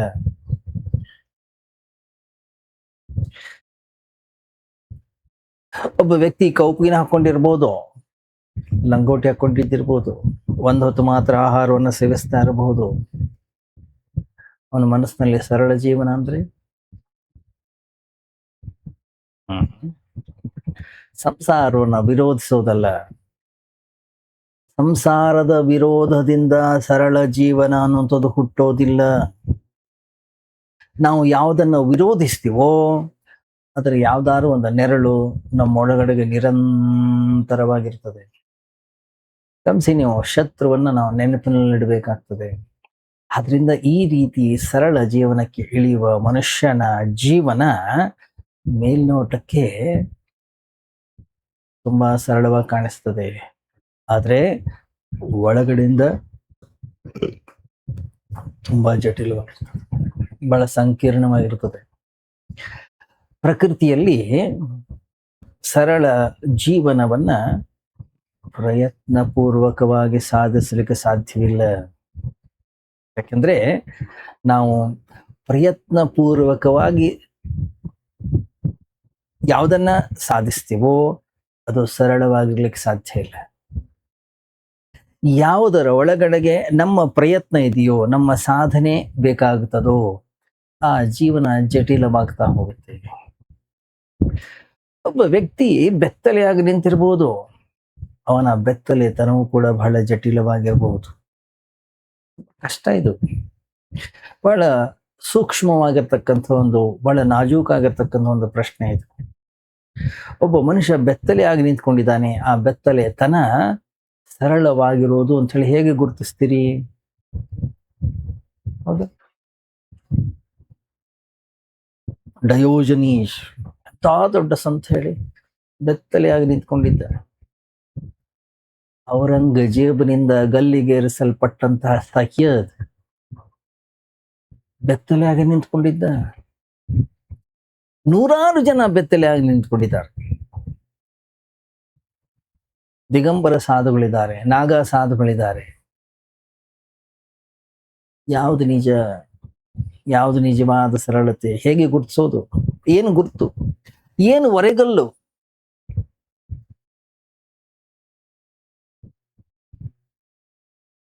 ನಾಗಾ ಸಾಧುಗಳ ಅಖಾಡಗಳನ್ನು ನೋಡಿದ್ರೆ ಭಯವಾಗುತ್ತೆ. ಅವನಷ್ಟು ಜಟಿಲನಾಗಿರ್ತಕ್ಕಂಥ ಮನುಷ್ಯ ನಾವೆಲ್ಲೂ ಕಾಣಿಸೋದೇ ಇಲ್ಲ ಅಲ್ಲ. ನೀವು ನೋಡಿರ್ಬೋದಲ್ಲ, ಮೊನ್ನೆಲ್ಲ ಕುಂಭಮೇಳ ಆಯ್ತು. ಕುಂಭಮೇಳದಲ್ಲಿ ಹೆಚ್ಚು ಕಡಿಮೆ ಎಲ್ಲಾ ಜನರು ಅವರನ್ನು ನೋಡ್ಲಿಕ್ಕೆ ಹೋಗ್ತಾರೆ. ಕುಂಭಮೇಳದಲ್ಲಿ ಆ ದಿಗಂಬರ ನಾಗ ಸಾಧುಗಳು ಅತ್ಯಂತ ವಿಚಿತ್ರವಾದಂತಹ ಸಾಧುಗಳು. ಇವ್ರು ಮನೆಯಲ್ಲಿದ್ದಾಗ ಬಟ್ಟೆ ಹಾಕ್ತಾರೆ, ಹೊರಗಡೆ ಬಂದಾಗ ಬಟ್ಟೆ ಬೆತ್ತಲೆ ಆಗ್ತಾರೆ. ತಮ್ಮ ಅಖಾಡದಲ್ಲಿದ್ದಾಗ ಬಟ್ಟೆ ಹಾಕೊಳ್ತಾರ ಅವರು, ಕುಂಭ ಮೇಳಕ್ಕೆ ಬಂದಾಗ ಬೆತ್ತಲೆ ಆಗಿರ್ತಾರೆ.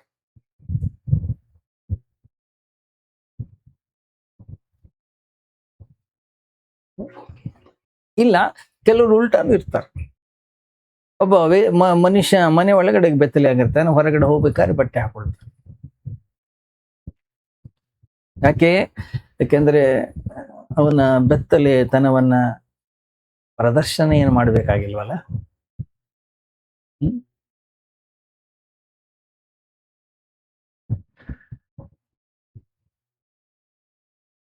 ಪ್ರದರ್ಶನಶೀಲತೆಯನ್ನ ಮನಃಶಾಸ್ತ್ರಜ್ಞರು ಹೇಳ್ತಾರೆ ಒಂದು ಕಾಯಿಲೆ, ಒಂದು ರೋಗ. ಜಗತ್ತಿನ ಎಲ್ಲಾ ದೇಶಗಳಲ್ಲೂ ಇದೆ.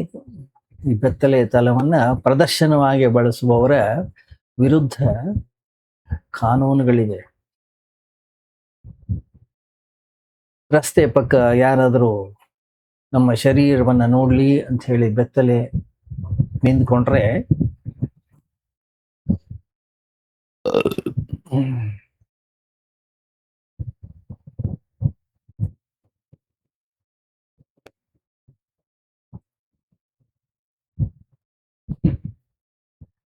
ಏನಾಗುತ್ತೆ ಹೇಳಿ?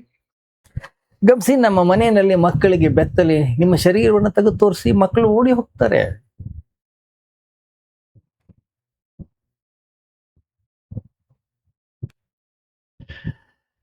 ಆಕ್ಚುಲಿ ನಿಜ ಹೇಳ್ಬೇಕಂತಂದ್ರೆ ಬಟ್ಟೆಯನ್ನ ಹಾಕೋದು ಬೆತ್ತಲೆತನೆಯನ್ನ ಮುಚ್ಚೋದಕ್ಕಲ್ಲ, ನಮ್ಮ ಹತ್ರ ಏನು ಬಟ್ಟೆ ಇದೆ ಅನ್ನುವಂಥದ್ದನ್ನ ತೋರಿಸ್ಲಿಕ್ಕೆ.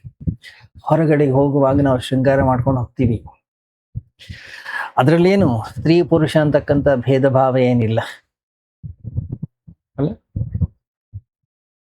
ಅಂಥವ್ರು ಇಂಥವ್ರು ಅಂತಕ್ಕಂಥದ್ದೇ ಇಲ್ಲ. ಏನು ಬಟ್ಟೆ ಹಾಕೋಬೇಕು, ಏನು ಸೀರೆ ಉಟ್ಕೊಳ್ಬೇಕು, ಏನು ಆಭರಣಗಳನ್ನ ತೊಟ್ಕೊಳ್ಬೇಕು, ಯಾವ ರೀತಿ ಶೃಂಗಾರವನ್ನ ಮಾಡ್ಕೊಳ್ಬೇಕು, ಯಾವ ತರದ ಬಣ್ಣವನ್ನ ಹಚ್ಕೋಬೇಕು.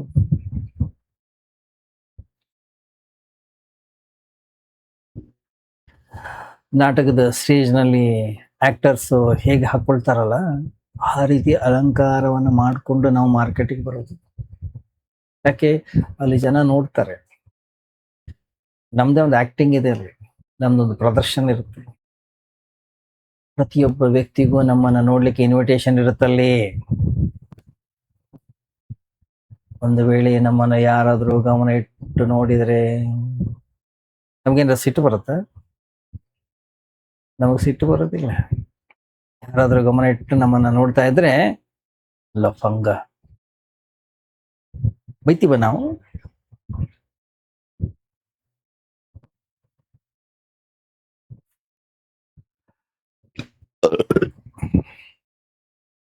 ನಾವು ನನ್ನ ಬೈಯೋದಿಲ್ಲ.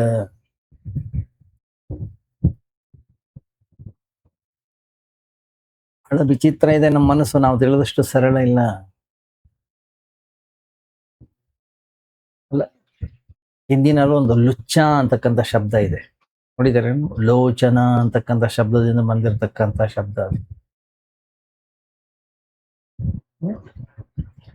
ಇನ್ನೊಂದು ಶಬ್ದ ಇದೆ, ವಿಮರ್ಶಕ. ಯಾರನ್ನಾದ್ರೂ ಗಮನ ಇಟ್ಟು ನೋಡಿದ್ರೆ, ಅಲ್ಲ, ವಿಜ್ಞಾನಿಗಳು ಹೇಳ್ತಾರೆ 3 ಸೆಕೆಂಡನ್ನ ನೋಡ್ಬೋದಂತೆ. 3 ಸೆಕೆಂಡ್ಗಿಂತ ಜಾಸ್ತಿ ನೀವೇನಾದ್ರೂ ಒಂದು ಮಹಿಳೆಯನ್ನ ನೋಡಿದ್ರೆ ನಿಮ್ಮನ್ನ ಲುಚ್ಚ ಅಂತ ಕರಿಬಹುದು, ಅಥವಾ ಕಾಮುಕ ವ್ಯಕ್ತಿ, ಮೋಸಗಾರ. 3 ಸೆಕೆಂಡ್ ತನಕ ಅದನ್ನ ಸಹಿಸ್ಕೊಳ್ತಾಳ ಅವಳು. 3 ಸೆಕೆಂಡ್ಗಿಂತ ಜಾಸ್ತಿ ನಾವು ಏನೇ ನೋಡಿದ್ರು, 3 ಸೆಕೆಂಡ್ ತನಕ ಬಹಳ ಸಹಜವಾದಂತಹ ನೋಟ ಅದು. ಅದಕ್ಕಿಂತ ಜಾಸ್ತಿ ಆಯ್ತು, ನಾವು ಅಪಾಯಕ್ಕೆ ಆಹ್ವಾನವನ್ನು ಕೊಡ್ತಾ ಇದ್ದೀವಿ ಅಂತಾನೆ ಅರ್ಥ. ಅಪಾಯವನ್ನ ಮೈ ಮೇಲೆ ಹೇಳ್ಕೊಳ್ತಾ ಇದ್ದೀವಿ ಅಂತಾನೆ ಅರ್ಥ.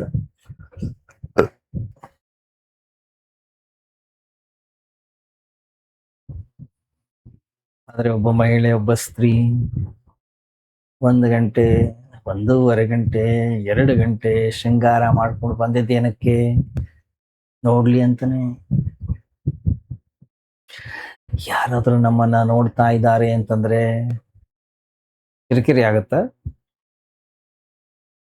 ಜಟಿಲ್ ಅನ್ಸತ್ತ ನಮ್ಗೆ. ನಾವ್ ಅದನ್ನ ಬಯಸ್ತಾ ಇದ್ದೀವಿ ನೋಡ್ಲಿ ಅಂತ ಹೇಳಿ.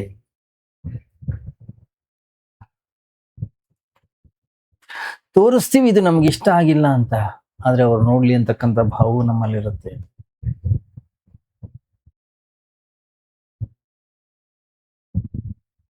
ಒಂದು ವೇಳೆ ಮಾರ್ಕೆಟಿಗೆ ನಾವು ಅಲಂಕಾರ ಮಾಡ್ಕೊಂಡು ಹೋಗಿರ್ತೀವಿ ಹೊರಗಡೆ ಜಗತ್ತಿಗೆ, ಯಾರು ನಮ್ಮನ್ನ ನೋಡದೇ ಇದ್ರೆ ಬೇಜಾರಾಗುತ್ತೆ ನಮಗೆ.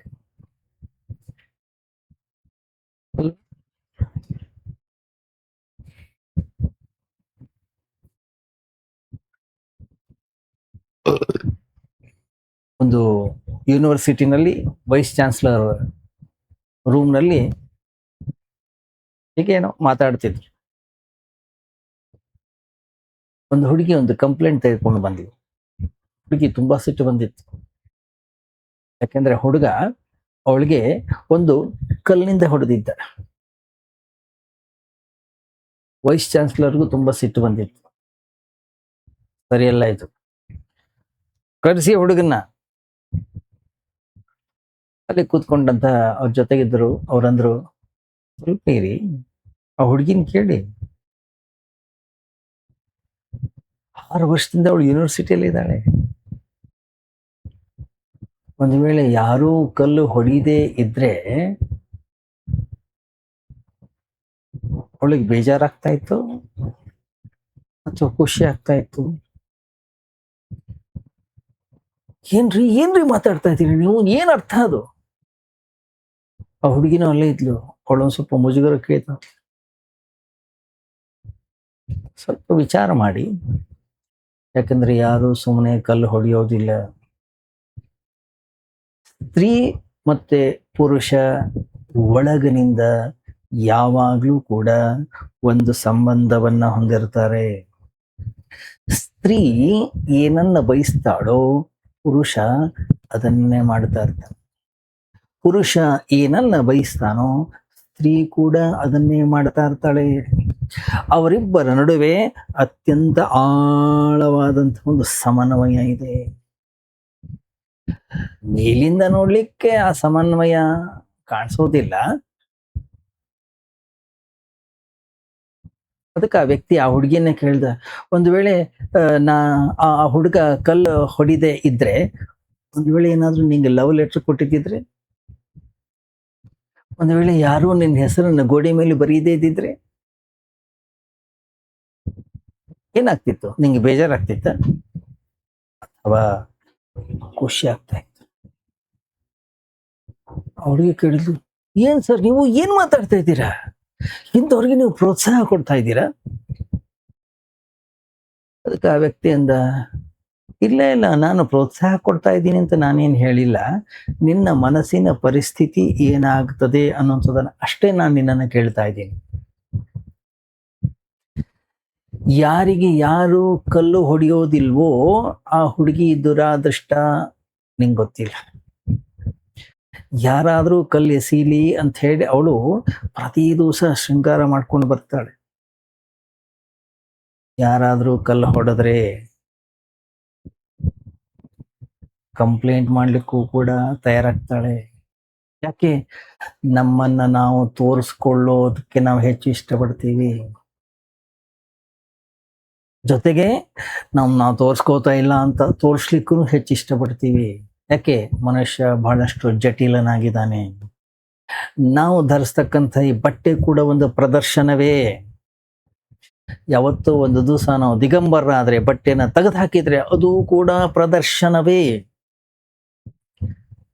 ಎಲ್ಲಿ ಪ್ರದರ್ಶನವಿದೆ ಅಲ್ಲಿ ಜಟಿಲತೆ ಇರುತ್ತೆ. ಸರಳ ಜೀವನ ಅಂತಂದ್ರೆ ಇತರರ ದೃಷ್ಟಿಯಿಂದ ನಿರ್ಧಾರ ಆಗೋದಿಲ್ಲ. ತನ್ನ ಸೌಕರ್ಯ, ತನ್ನ ಸಹಜತೆಯಿಂದ ನಿರ್ಧಾರವಾಗುವಂಥದ್ದು. ಇತರರ ದೃಷ್ಟಿ ಯಾವ ವ್ಯಕ್ತಿಯ ಅಂತಃಕರಣದಲ್ಲಿ ಮೌಲ್ಯಯುತವಾಗಿರ್ತೋ ಅಲ್ಲಿ ತನಕ ನಾವು ಜೀವನದಲ್ಲಿ ಸರಳವಾಗಿರ್ಲಿಕ್ಕೆ ಸಾಧ್ಯ ಇಲ್ಲ. ಇನ್ನೊಬ್ಬರು ನನಗೆ ಗೌರವವನ್ನು ಕೊಡ್ತಾರೆ, ಆದ್ರಿಂದ ನಾನು ದಿಗಂಬರನಾಗಿರ್ತೀನಿ. ಹಾಗಾದ್ರೆ ನನ್ನ ದಿಗಂಬರತ್ವ ಸರಳವಾಗಿರೋದಲ್ಲ.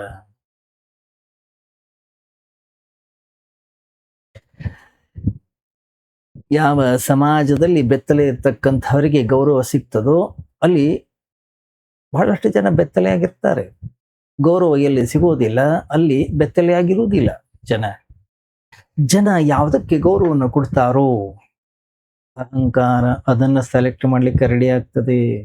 ಉಪವಾಸಕ್ಕೆ ಒಂದು ವೇಳೆ ಎಲ್ಲ ಗೌರವ ಇದೆ, ಜನ ಹಾಗಾದ್ರೆ ಉಪವಾಸ ಮಾಡ್ತಾರೆ. ದೇಹಕ್ಕೆ ಚಾಟಿಂದ ಹೊಡ್ಕೊಳ್ಳೋದ್ರಿಂದ ಜನ ನಮ್ಮನ್ನ ನೋಡ್ತಾರೆ, ಜನ ರೆಡಿ ಇದ್ದಾರೆ ಅದನ್ನ ಮಾಡ್ಲಿಕ್ಕೆ. ಬಿಡಿ ಹಿಂದೂಗಳಲ್ಲಿ ಕ್ರಿಶ್ಚಿಯನ್ರಲ್ಲೂ ಕೂಡ ಅಂತಹ ಪಂಥಗಳಿವೆ. ತನ್ನ ದೇಹಕ್ಕೆ ತಾನೇ ಚಾವಟಿಯಿಂದ ಹೊಡೆದುಕೊಳ್ತಾ ಹೋಗ್ತಾ ಇರ್ತಾನೆ. ಭಕ್ತ ಸಿಕ್ತವಾಗ್ತಾ ಇರುತ್ತೆ.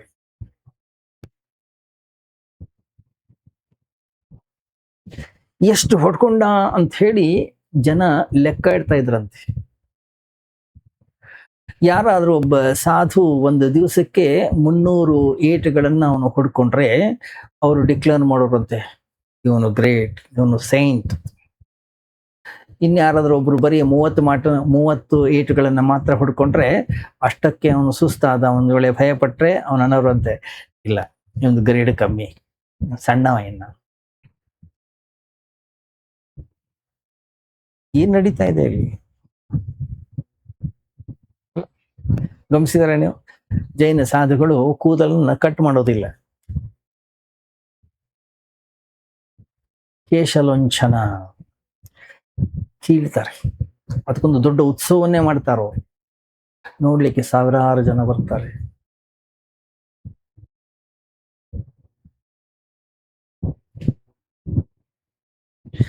ಯಾರು ನೋಡ್ಲಿಕ್ಕೆ ಬಂದಿದ್ದಾರೆ ಅವರು ರೋಗಿಗಳೇ. ಒಬ್ಬ ಮನುಷ್ಯ ಮತ್ತೊಬ್ಬ ಮನುಷ್ಯನ ಕೂದಲನ್ನು ಕಿತ್ಕೊಳ್ತಾ ಇದ್ದಾನೆ, ನೀವ್ಯಾಕಲ್ಲಿ ಹೋಗಿದ್ದೀರಿ?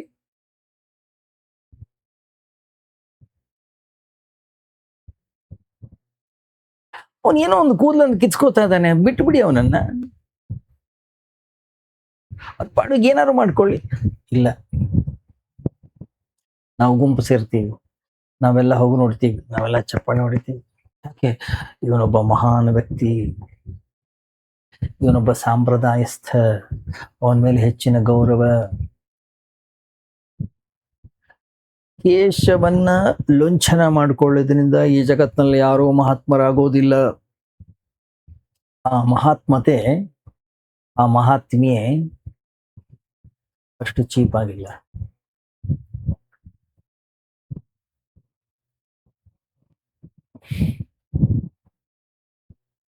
ಇಲ್ಲ, ಎಲ್ಲಾ ಜನ ಬರ್ಬೇಕು, ಬ್ಯಾಂಡ್ ಬಾರಿಸ್ಬೇಕು, ಆಮೇಲೆನೆ ನಾನು ಕಿತ್ಕೊಳ್ಳೋದು. ಗೊತ್ತಿಲ್ಲ, ಅವನ ಮನಸ್ಸಲ್ಲೂ ಇದ್ರೂ ಇರ್ಬೋದು, ಅವನು ಪ್ರದರ್ಶನವನ್ನೇ ಮಾಡ್ತಾ ಇರ್ಬೋದು ಅಲ್ಲ. ಮನವೇ ಪರಮ ಅದ್ಭುತವ ಮಂಕುತಿಮ್ಮ ಅಂತಾರೆ ಪೂಜ್ಯ DVಜಿ. ಮನುಷ್ಯ ಬಹಳ ಜಟಿಲವಾಗಿದ್ದಾನೆ, ನಾವು ತಿಳಿದಷ್ಟು ಸರಳವಿಲ್ಲ, ನಾವು ತಿಳಿದಷ್ಟು ಸುಲಭ ಇಲ್ಲ ಅವನು.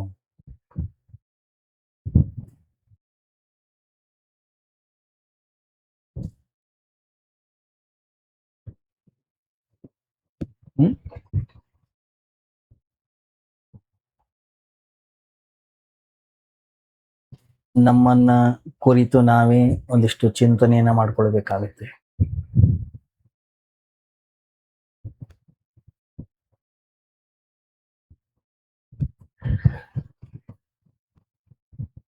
ಪ್ರದರ್ಶನಕ್ಕಾಗಿ ಒಂದು ವೇಳೆ ನಾವೇನಾದರೂ ಸಾಧನೆಯನ್ನ ಮಾಡ್ತಾ ಇದ್ದೀವಿಯೋ, ಹಾಗಾದ್ರೆ ಅದು ಸಾಧನೆಯಲ್ಲ. ಒಂದು ವೇಳೆ ನಿಮ್ಗೆ ಕೂದಲು ಕಿತ್ಕೋಬೇಕು ಅಂತಂದ್ರೆ ಏಕಾಂತದಲ್ಲಿ ಇದ್ಕೊಂಡು ಕೂತ್ಕೊಳ್ಳಿ, ಯಾರು ಬೇಡ ಅಂದ್ರು. ಇಷ್ಟೊಂದು ಗದ್ದಲ ಗಲಾಟೆ ಮಾಡೋ ಅವಶ್ಯಕತೆ ಇಲ್ಲ. ಇದನ್ನ ಸರಳತೆ ಅಂತ ಹೇಳಿ ಕರೆಯೋದಿಲ್ಲ. ಎಲ್ಲಿ ಪ್ರದರ್ಶನವಿದೆ ಅಲ್ಲಿ ಸರಳತೆ ಇರೋದಿಲ್ಲ. ಒಂದು ಗಮನಿಸಿ, ಇಲ್ಲಿ ನಾವು ಯಾರನ್ನು ಕೂಡ ನಿಂದನೆಯನ್ನ ಮಾಡ್ತಾ ಇಲ್ಲ, ಕೇವಲ ಮನಸ್ಸಿನ ವಿಶ್ಲೇಷಣೆಯನ್ನು ಅಷ್ಟೇ ನಾವು ಮಾಡ್ತಾ ಇರೋದು. ನಾವು ನಮ್ಮ ಮನಸ್ಸು ಹೇಗೆ ಕೆಲಸ ಮಾಡುತ್ತೆ ಅನ್ನುವಂಥದ್ದನ್ನ ಕುರಿತು ಚಿಂತನೆಯನ್ನ ಮಾಡ್ತಾ ಇದ್ದೀವಿ. ಇಲ್ಲಿ ಯಾರ ಮೇಲೆಯೂ ದ್ವೇಷವಿಲ್ಲ, ಯಾಕಂತಂದ್ರೆ ಎಲ್ಲಾ ದೇಶಗಳಲ್ಲಿಯೂ ಕೂಡ ಈ ತರದ ಜನ ಇದ್ದಾರೆ. ಯಾಕಂದ್ರೆ ಮನುಷ್ಯ ಒಂದೇ, ಎಲ್ಲಿ ಹೋದ್ರೂ ಕೂಡ ಮನುಷ್ಯ ನಾಟಕವನ್ನೇ ಮಾಡೋದು.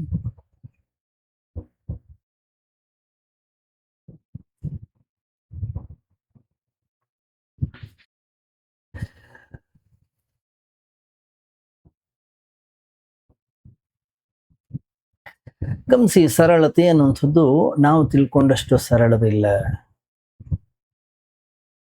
ಗಮನಿಸಿ, ನಿಮಗೆ 2 ಕೌಪೀನಗಳಿಂದ ನಿಮ್ಮ ಜೀವನ ನಡೆಸೋದು ಸಾಧ್ಯ ಇದೆ ಅಂದ್ರೆ ಅದನ್ನೇ ಮಾಡಿ, ತಪ್ಪೇನಿಲ್ಲ.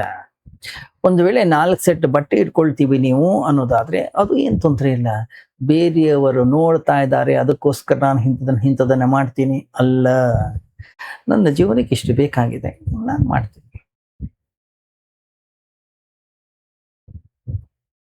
ಜನ ಏನ್ ಹೇಳ್ತಾರೆ, ಜನ ನನ್ನನ್ನು ಗಮನಿಸ್ತಾರೆ ಇಲ್ಲೋ, ಜನ ನೋಡ್ತಾರೋ ಇಲ್ಲೋ, ಅಲ್ಲ ಅಲ್ಲ, ನನಗೆ ಇಷ್ಟ ಅವಶ್ಯಕತೆ ಇದೆ, ನಾನು ಇಷ್ಟು ಮಾಡ್ಕೊಳ್ತಾ ಇದ್ದೀನಿ.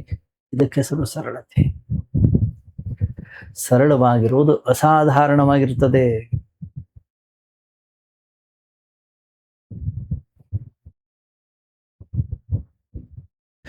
ಪ್ರತಿಯೊಬ್ಬ ವ್ಯಕ್ತಿಯು ಕೂಡ ಎಕ್ಸ್ಟ್ರಾರ್ಡನರಿ ಆಗ್ಬೇಕು ಅಂತಾನೆ ಬಯಸೋದು. ಅದಕ್ಕಾಗಿ ಇಷ್ಟೊಂದು ಪ್ರದರ್ಶನವನ್ನ ಮಾಡ್ತಾನವನು. ನಾನೇನು ಕಮ್ಮಿನಾ, ಬೇರೆಯವ್ರಿಗೆ ಗೊತ್ತಾಗ್ಲಿ ನಾನೇನು ಅಂತ ಹೇಳಿ. ಅತ್ಯಂತ ದೊಡ್ಡ ಮನುಷ್ಯನನ್ನ ನೀವು ಹುಡುಕಿದ್ರು ಕೂಡ ಅವನು ಕೂಡ ಏನ್ ಹೇಳ್ತಾನೆ, ನಾನು ಎಕ್ಸ್ಟ್ರಾರ್ಡಿನರಿ.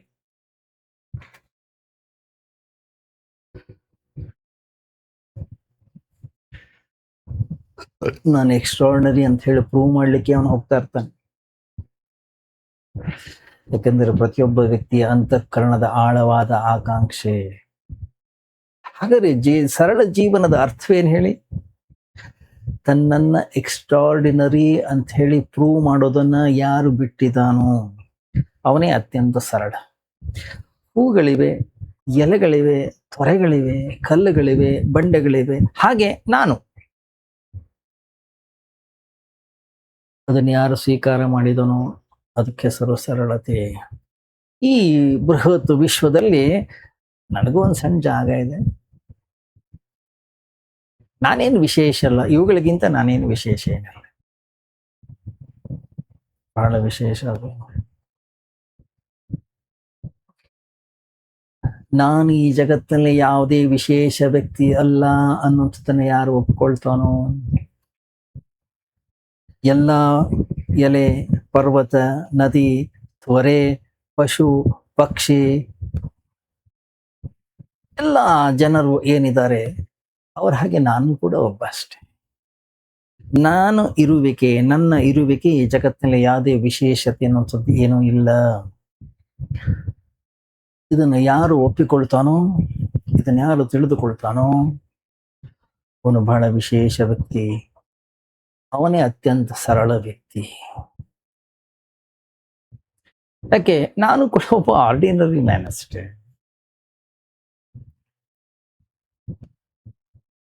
ಎಲ್ಲಿ ತನಕ ನಾನು ಎಕ್ಸ್ಟ್ರಾರ್ಡಿನರಿ ಅನ್ನುವಂಥ ಬಯಕೆ, ಅದನ್ನು ತೋರಿಸ್ಬೇಕು ಅಂತಕ್ಕಂಥ ಬಯಕೆ ಇದೆಯೋ, ಅಲ್ಲಿ ತನಕ ನಾವು ಸರಳವಾಗಿರ್ಲಿಕ್ಕೆ ಆಗೋದೇ ಇಲ್ಲ. ನಮ್ಮ ಅಹಂಕಾರ ನಾವು ತಿಳಿದಷ್ಟು ಸರಳ ಇಲ್ಲ.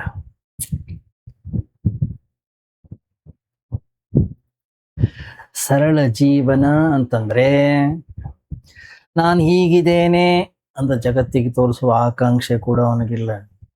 ಜನ ನನ್ನ ನೋಡ್ಲಿ ಆ ಬಯಕೆ ಕೂಡ ಅವನ ಅಂತಃಕರಣದಲ್ಲಿ ಇರಬಾರದು. ಹಾಗಂತ ಹೇಳಿ ನೀವು ಯಾರು ನೋಡದೇ ಇರೋ ಜಾಗದಲ್ಲಿ ಹೋಗಿ ನಾವು ಕುತ್ಕೊಂಡು ತಪಸ್ಸು ಮಾಡ್ತೇನೆ, ಅಲ್ಲಿ ಇದ್ಕೊಂಡ್ರು ಕೂಡ ನಿಮ್ಮ ಮನಸ್ಸು ಮತ್ತೊಬ್ಬರನ್ನ ಹುಡುಕ್ತಾನೆ ಇರುತ್ತೆ. ಯಾರು ಬಂದಿಲ್ವಾ, ಇವತ್ತಾದ್ರೂ ಬಂದ್ರ, ನಾಳೆ ಬರ್ತಾರ, ನಾವು ಸರಳವಾಗಿ ಉಳಿಯೋದಿಲ್ಲ. ನೋಡ್ಲಿ ಬಿಡ್ಲಿ ಅದ್ರ ಕಡೆ ಗಮನವೇ ಇಲ್ಲ.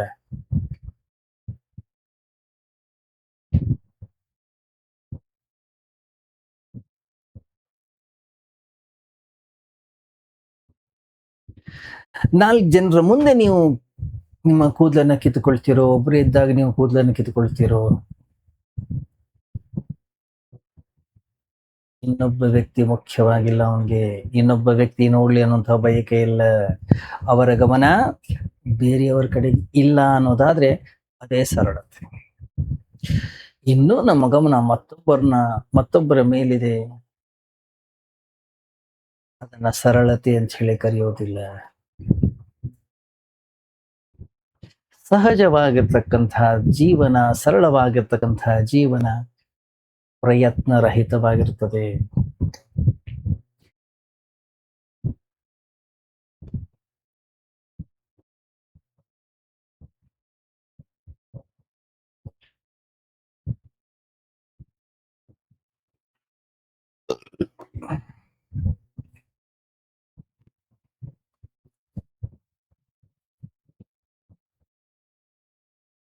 ಒಂದು ಕಾರ್ಯಕ್ರಮಕ್ಕೆ ಒಬ್ಬ ವ್ಯಕ್ತಿ ತನ್ನ ಹೆಂಡತಿಯನ್ನ ಕರ್ಕೊಂಡು ಹೋದ. ಏರ್ಪೋರ್ಟಿಗೆ ಹೋದ. ಒಂದು ₹100 ಕೊಟ್ರೆ ಫ್ಲೈಟ್ ಅಲ್ಲಿ ಆ ಹಳ್ಳಿಯನ್ನು ಪೂರ್ತಿ ಸುತ್ತುವಂತ ವ್ಯವಸ್ಥೆ ಇತ್ತು. ಜನ ಏನು ಹಾರಾಡಿದ್ರು, ತಿರುಗಾಡಿದ್ರು. ಇವರಿಬ್ರು ಗಂಡ ಹೆಂಡತಿ ಎಲ್ಲಿ ಹೋದ್ರು, ಇವರಿಬ್ರು ವಿಚಾರ ಮಾಡ್ತಾ ಇದ್ರು. ಪೈಲಟ್ ನೋಡ್ತಾನೆ ಇದ್ದ. ಇವರಿಗೆ ಧೈರ್ಯ ಬರಲಿಲ್ಲ.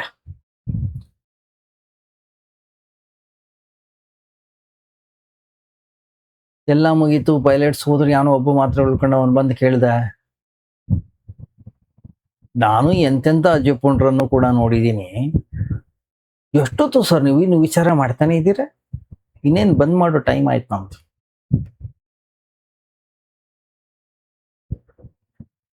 ಗಂಡ ಹೆಂಡತಿ ಒಬ್ಬರನ್ನೊಬ್ರು ನೋಡ್ಕೊಂಡ್ರು.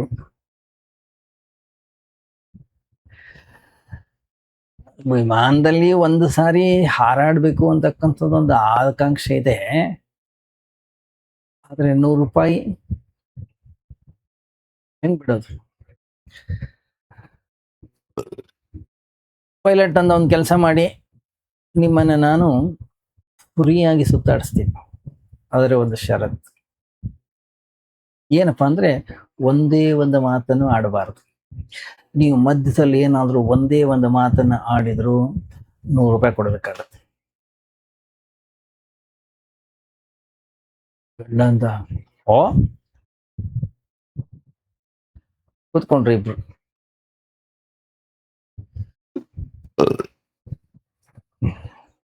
ಭಯಂಕರ ಅಪಾಯಕಾರಿಯಾದಂತಹ ರೀತಿಯಲ್ಲಿ ಪೈಲಟ್ಟು ಆ ವಿಮಾನವನ್ನು ಓಡಿಸ್ತಾರೆ. ಉಲ್ಟಾ ಮಾಡಿದ, ಅಡ್ಡದಿಡ್ಡಿ ಓಡಿಸ್ದ. ಎಲ್ಲಾ ಕಷ್ಟದಲ್ಲೂ ಅವರು ಶಾಂತವಾಗಿದ್ದರು. ಆಶ್ಚರ್ಯ ಆಗೋಯ್ತು. ಅನೇಕ ಬಾರಿ ಇನ್ನೇನು ಆಕ್ಸಿಡೆಂಟ್ ಆಗ್ಬಿಡುತ್ತೆ, ಬಿದ್ದೇ ಹೋಗ್ಬಿಡುತ್ತೇನೋ ಅನ್ನೋಂಥ ಪರಿಸ್ಥಿತಿ ಕೂಡ ತಗೊಂಡು ಬಂದ. ಸುಮ್ಮನೆ ಇದ್ದರು, ಏನು ಮಾತಾಡ್ಲಿಲ್ಲ. ಕೆಳಗಿಳಿದ. ಅವನಂದ, ಸರ್, ಅನ್ಬಿಲೀವಬಲ್ ಸರ್, ನೀವು ನಿಮ್ಮ ಹೆಂಡತಿಯಲ್ಲಿ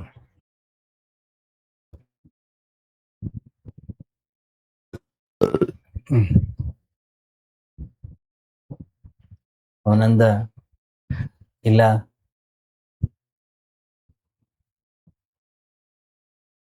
ಒಂದು ಹಂತ ಬಂದಿತ್ತು, ಮಾತಾಡಲೇಬೇಕಿತ್ತು. ಆದರೆ ಸಂಪೂರ್ಣವಾಗಿ ಉಸಿರು ಹಿಡಿದು ಕಣ್ಣು ಮುಚ್ಚಿ ಸಂಯಮನ ಕಾಯ್ಕೊಂಡೆ.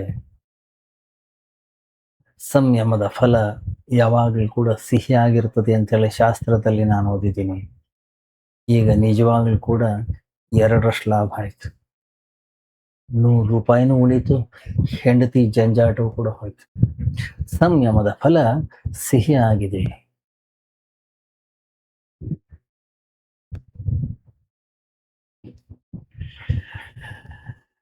ಗಮನಿಸಿ, ಸಂಯಮದಿಂದ ಕೌಪೀನವನ್ನು ಧರಿಸುವಂಥದ್ದು, ಸಂಯಮದಿಂದ ರಾಜ ಪೋಷಾಕನ ಧರಿಸುವಂಥದ್ದು ಸರಳ ಜೀವನ ಅಲ್ಲ. ಯಾಕೆ? ಅದರಲ್ಲೊಂದು ಪ್ರಯತ್ನ ಇದೆ, ಏನೋ ಒಂದು ಆಸೆ ಇದೆ, ಏನೋ ಒಂದು ಬಯಕೆ ಇದೆ, ಏನೋ ಒಂದು ಪ್ರಯಾಸ ಇದೆ. ಎಲ್ಲಿ ಪ್ರಯತ್ನ ಇದೆ, ಎಲ್ಲಿ ಪ್ರಯಾಸವಿದೆ, ಅದು ಸರಳತೆ ಅಲ್ಲ. ಯಾಕೆ? ಯಾವುದನ್ನ ಸರಳತೆ ಅಂತ ಹೇಳಿ ನಾವು ಈ ಹೊರಗಡೆ ಜಗತ್ತಿಗೆ ತೋರಿಸ್ತೀವಲ್ಲ, ಅದನ್ನ ಕಾಪಾಡಿಕೊಳ್ಳಿಕ್ಕೆ ತುಂಬಾ ಹೆಣಗಾಡಬೇಕಾಗ್ತದೆ, ತುಂಬಾ ಕಷ್ಟಪಡಬೇಕಾಗುತ್ತೆ.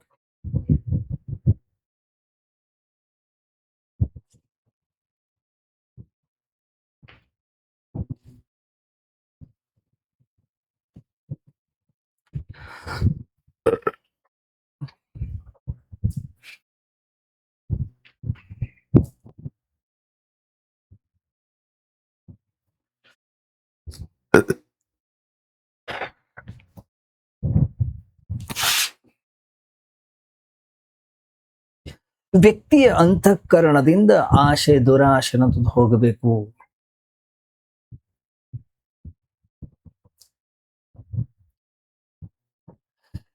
ಗಮನಿಸಿ, ರಾಜ ಪೋಷಾಕನ್ನ ಧರಿಸಬೇಕು, ಹೋಗಿ ರಾಜ ಪೋಷಾಕನ್ನ ಧರಿಸಿ. ಅದರಲ್ಲಿ ಏನಿದೆ?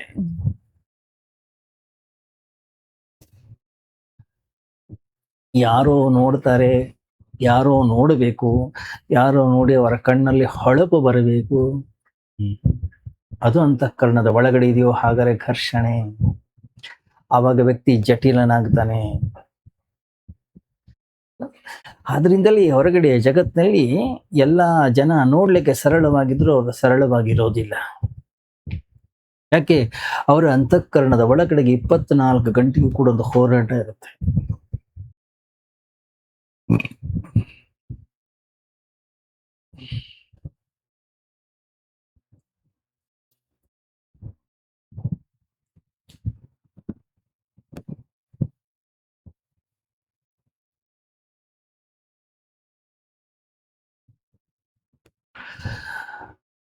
ನಾವು ಅಂತಃಕರಣದ ಒಳಗಡೆಗೆ ಎಷ್ಟು ಸರಳವಾಗಿರ್ತೀವೋ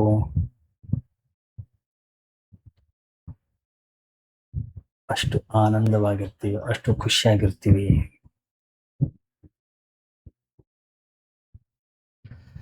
ಗಮನಿಸಿ, ಈ ಸಾಧು ಪರ್ವತದ ಮೇಲಿದ್ದ, ಗುಡಿಸಲಿನ ಒಳಗಿದ್ದ. ಕಳ್ಳ ಗುಡಿಸಿನ ಒಳಗಡೆ ಬಂದ್ಯಾನೆ, ಅಲ್ಲಿ ಒಳಗಡೆಗೆ ಏನೂ ಇಲ್ಲ.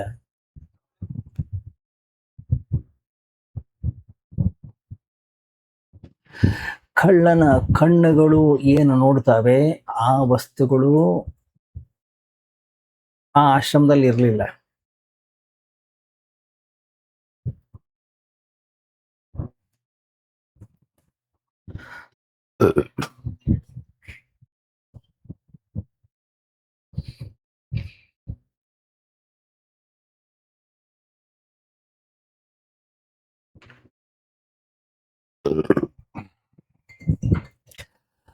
ಅಲ್ಲಿ ಹಣ ಇರಲಿಲ್ಲ, ಅಲ್ಲಿ ಚಿನ್ನ ಇರಲಿಲ್ಲ, ಅಲ್ಲಿ ವಜ್ರ ವೈಢೂರ್ಯಗಳಿರಲಿಲ್ಲ.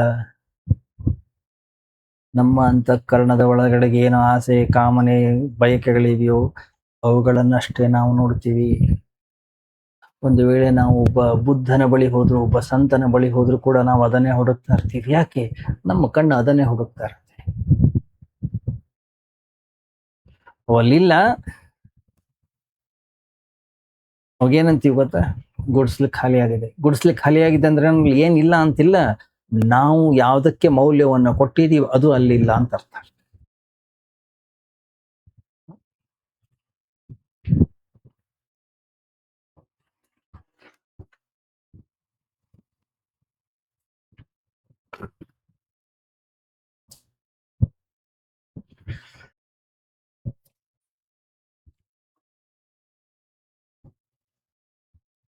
ಯಾವಾಗ ಈ ಗುಡಿಸಲಿನಲ್ಲಿ ಏನೂ ಇಲ್ಲ ಅನ್ನೋದನ್ನ ಕಂಡುಕೊಂಡು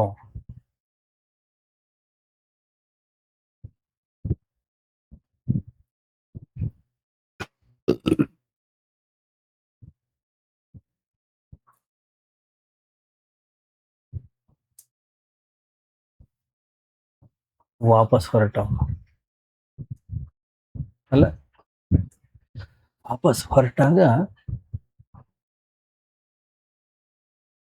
ಸಂತ ಬರ್ತಾನೆ.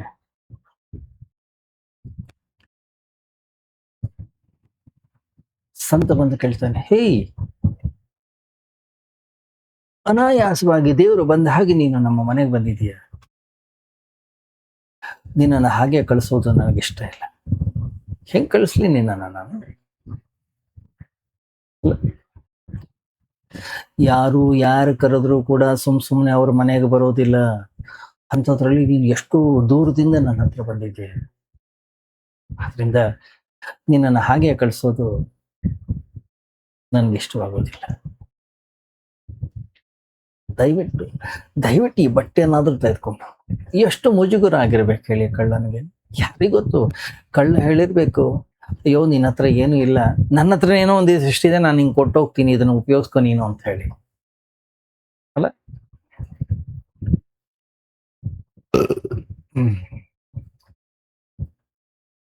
ಗಮನಿಸಿ, ಕಳ್ಳ ಆ ಸಂತನನ್ನು ಭೇಟಿಯಾಗ್ಲಿಕ್ಕೆ ಬಂದಿಲ್ಲ, ಕದೀಲಿಕ್ಕೆ ಬಂದಿದ್ದಾನೆ. ಯಾವಾಗ ಬಂದಿದ್ದಾನೆ? ಅವನು ಇಲ್ಲದೆ ಇದ್ದಾಗ್ಲೇನೆ ಬಂದಿದ್ದಾನೆ.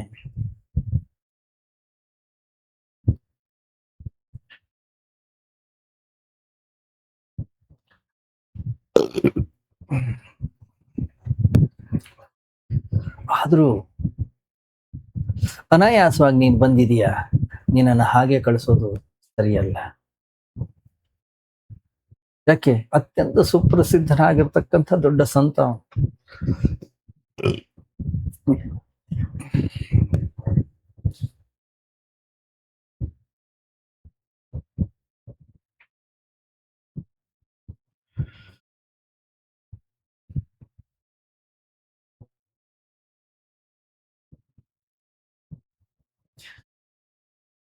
ಯಾವ ವಸ್ತ್ರವನ್ನ ಈ ರಯೋಖಾನ್ ಅವನಿಗೆ ಕೊಟ್ಟಿದ್ದ, ಆ ವಸ್ತ್ರ, ಆ ಬಟ್ಟೆಯನ್ನ ಅಲ್ಲಿನ ಚಕ್ರವರ್ತಿ ವಿಶೇಷವಾಗಿ ತಯಾರು ಮಾಡಿ ಆ ಸನ್ಯಾಸಿಗೆ ಕೊಟ್ಟಿದ್ದ.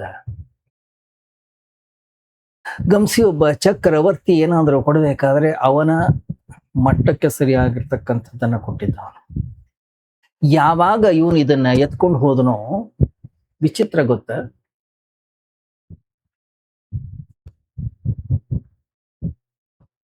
ಕಳ್ಳ ಸಿಕ್ಕಾಕೊಂಡ್ಬಿಟ್ಟ. ರಾಜ ಅಂದ, ಹೇಯ್,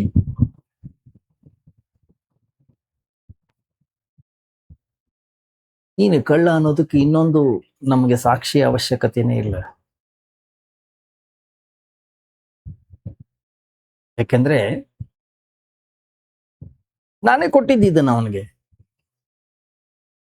ಅವನನ್ನ ಕರೆಸ್ತೀನಿ, ಒಂದ್ ವೇಳೆ ಅವನು ನನ್ನ ಕಳ್ಳ ಅಂತ ಹೇಳಿದ್ರೆ ಮುಗಿಯಿತು, ನಿನ್ನನ್ನು ಗಲ್ಲಿಗೆ ಹಾಕ್ತೀನಿ.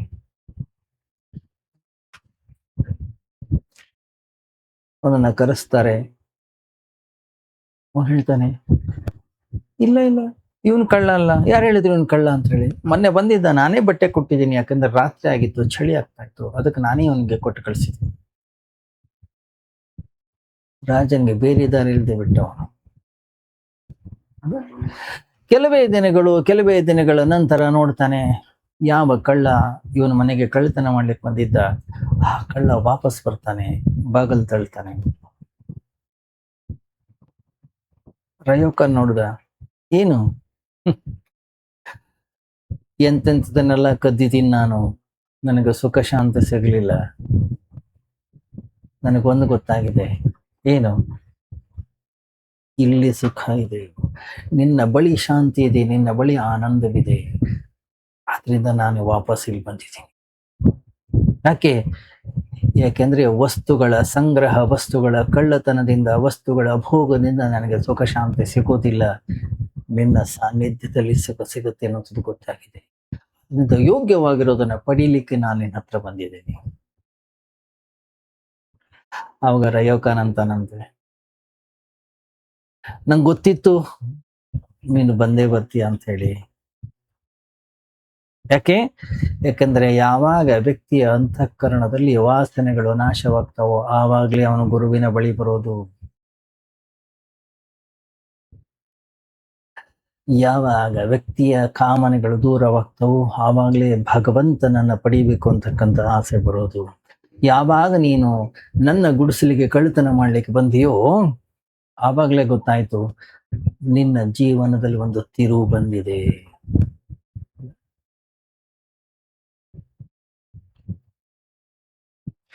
ಅದಕ್ಕೆ ಸರಿಯಾಗಿ ನನ್ನ ಬಟ್ಟೆಗಳನ್ನು ಬೇರೆ ಹಾಕೊಂಡು ಹೋಗಿದೀಯ ನೀನು. ಆದ್ರಿಂದ ನಿನ್ನ ಕೈಯಿಂದ ಕೆಟ್ಟ ಕೆಲಸಗಳಾಗ್ಲಿಕ್ಕೆ ಸಾಧ್ಯವೇ ಇಲ್ಲ. ನನಗೆ ಗೊತ್ತಿತ್ತು ನೀನು ಬಂದೇ ಬರ್ತೀಯ ಅಂತ ಹೇಳಿ. ಕಳ್ಳ ಹೋಗಿ ಕೇಳ್ತಾನಂತೆ, ಹೇಗಾದ್ರೂ ಮಾಡಿ ನೀವೇನು ಪಡ್ಕೊಂಡಿದ್ದೀನ ಅದನ್ನ ನನಗೆ ಕಳಿಸಿ. ಗಮನಿಸಿ,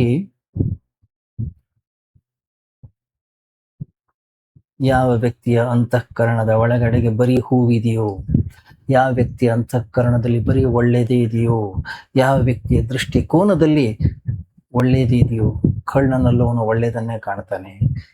ಯಾವ ವ್ಯಕ್ತಿಯ ಅಂತಃಕರಣದಲ್ಲಿ ಭಗವಂತನಿದಾನೋ ಯಾರೇ ಬರಲಿ ಅವರಲ್ಲಿ ಭಗವಂತನನ್ನೇ ಕಾಣ್ತಾನೆ. ಅಲ್ಲಿ ಭಗವಂತ ಇದ್ದಾನೆ ಅಂತಲ್ಲ, ನನ್ನ ಅಂತಃಕರಣದ ಒಳಗಡೆಗೆ ಬದಲಾವಣೆ ಆಗಿದೆ. ಭಗವಂತನ ನೋಡುವ ಶಕ್ತಿ ಸಾಮರ್ಥ್ಯವನ್ನ ನಾವು ಹೊಂದಿದ್ದೇವೆ. ಅದನ್ನ ಕಲೀಲಿಕ್ಕೆ, ಅದನ್ನ ಬೆಳೆಸ್ಕೊಳ್ಳಿಕ್ಕೆ ನಾವು ಸತ್ಸಂಗಕ್ಕೂ ಮುಂದುವರಿಯುತ್ತೆ. ನಾಳೆ ಚಿಂತನೆ. ಓಂ ಸರ್ವೇ ಭವಂತು ಸುಖಿನಃ, ಸರ್ವೇ ಸಂತು ನಿರಾಮಯಾಃ, ಸರ್ವೇ ಭದ್ರಾಣಿ ಪಶ್ಯಂತು ಮಾ ಕಶ್ಚಿತ್ ದುಃಖಭಾಗ್ ಭವೇತ್. ಅಸತೋ ಮಾ ಸದ್ಗಮಯ, ತಮಸೋ ಮಾ ಜ್ಯೋತಿರ್ಗಮಯ, ಮೃತ್ಯೋರ್ಮಾ ಅಮೃತಂಗಮಯ. ಓಂ ಶಾಂತಿ ಶಾಂತಿ ಶಾಂತಿ. ಹರಿ ಓಂ. ಶ್ರೀ ಗುರುಭ್ಯೋ ನಮಃ. ಹರಿ ಓಂ.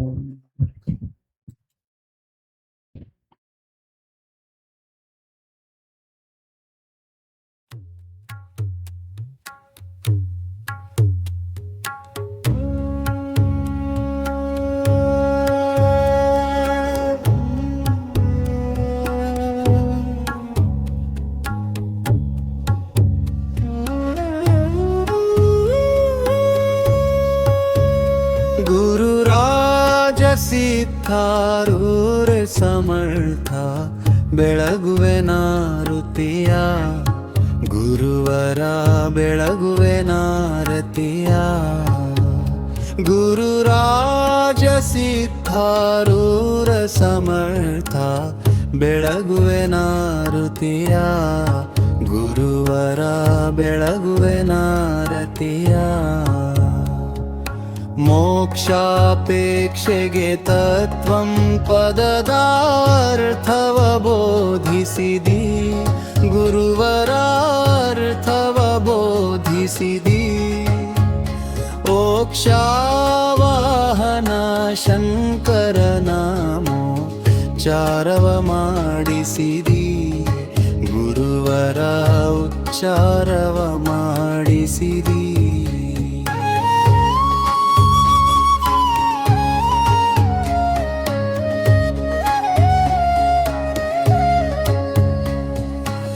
ಶ್ಯಾಮಧಾಮ ಶ್ರೀರಾಮ ಭಿನ್ನ ಶಂಕರ ನೀನಿರುವಿ ಗುರುವರ ಶಂಕರ ನೀನಿರುವಿ ಕಾಮ ಕ್ರೋಧವ ನಾಶಿಸಿ ಜಗದುಳು ಶಾಂತಿಯ ಬೀರಿದಿ ಗುರುವರ ಶಾಂತಿಯ ಬೀರಿದಿ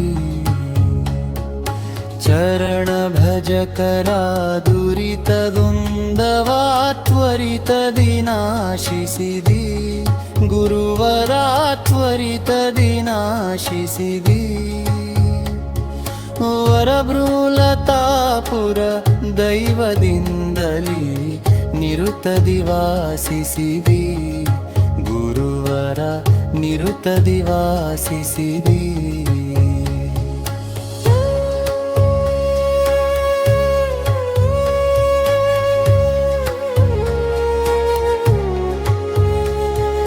ಗುರುವರ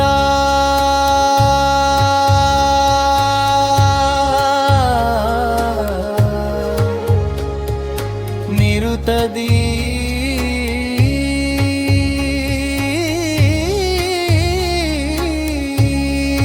ವಾಸಿಸಿದಿ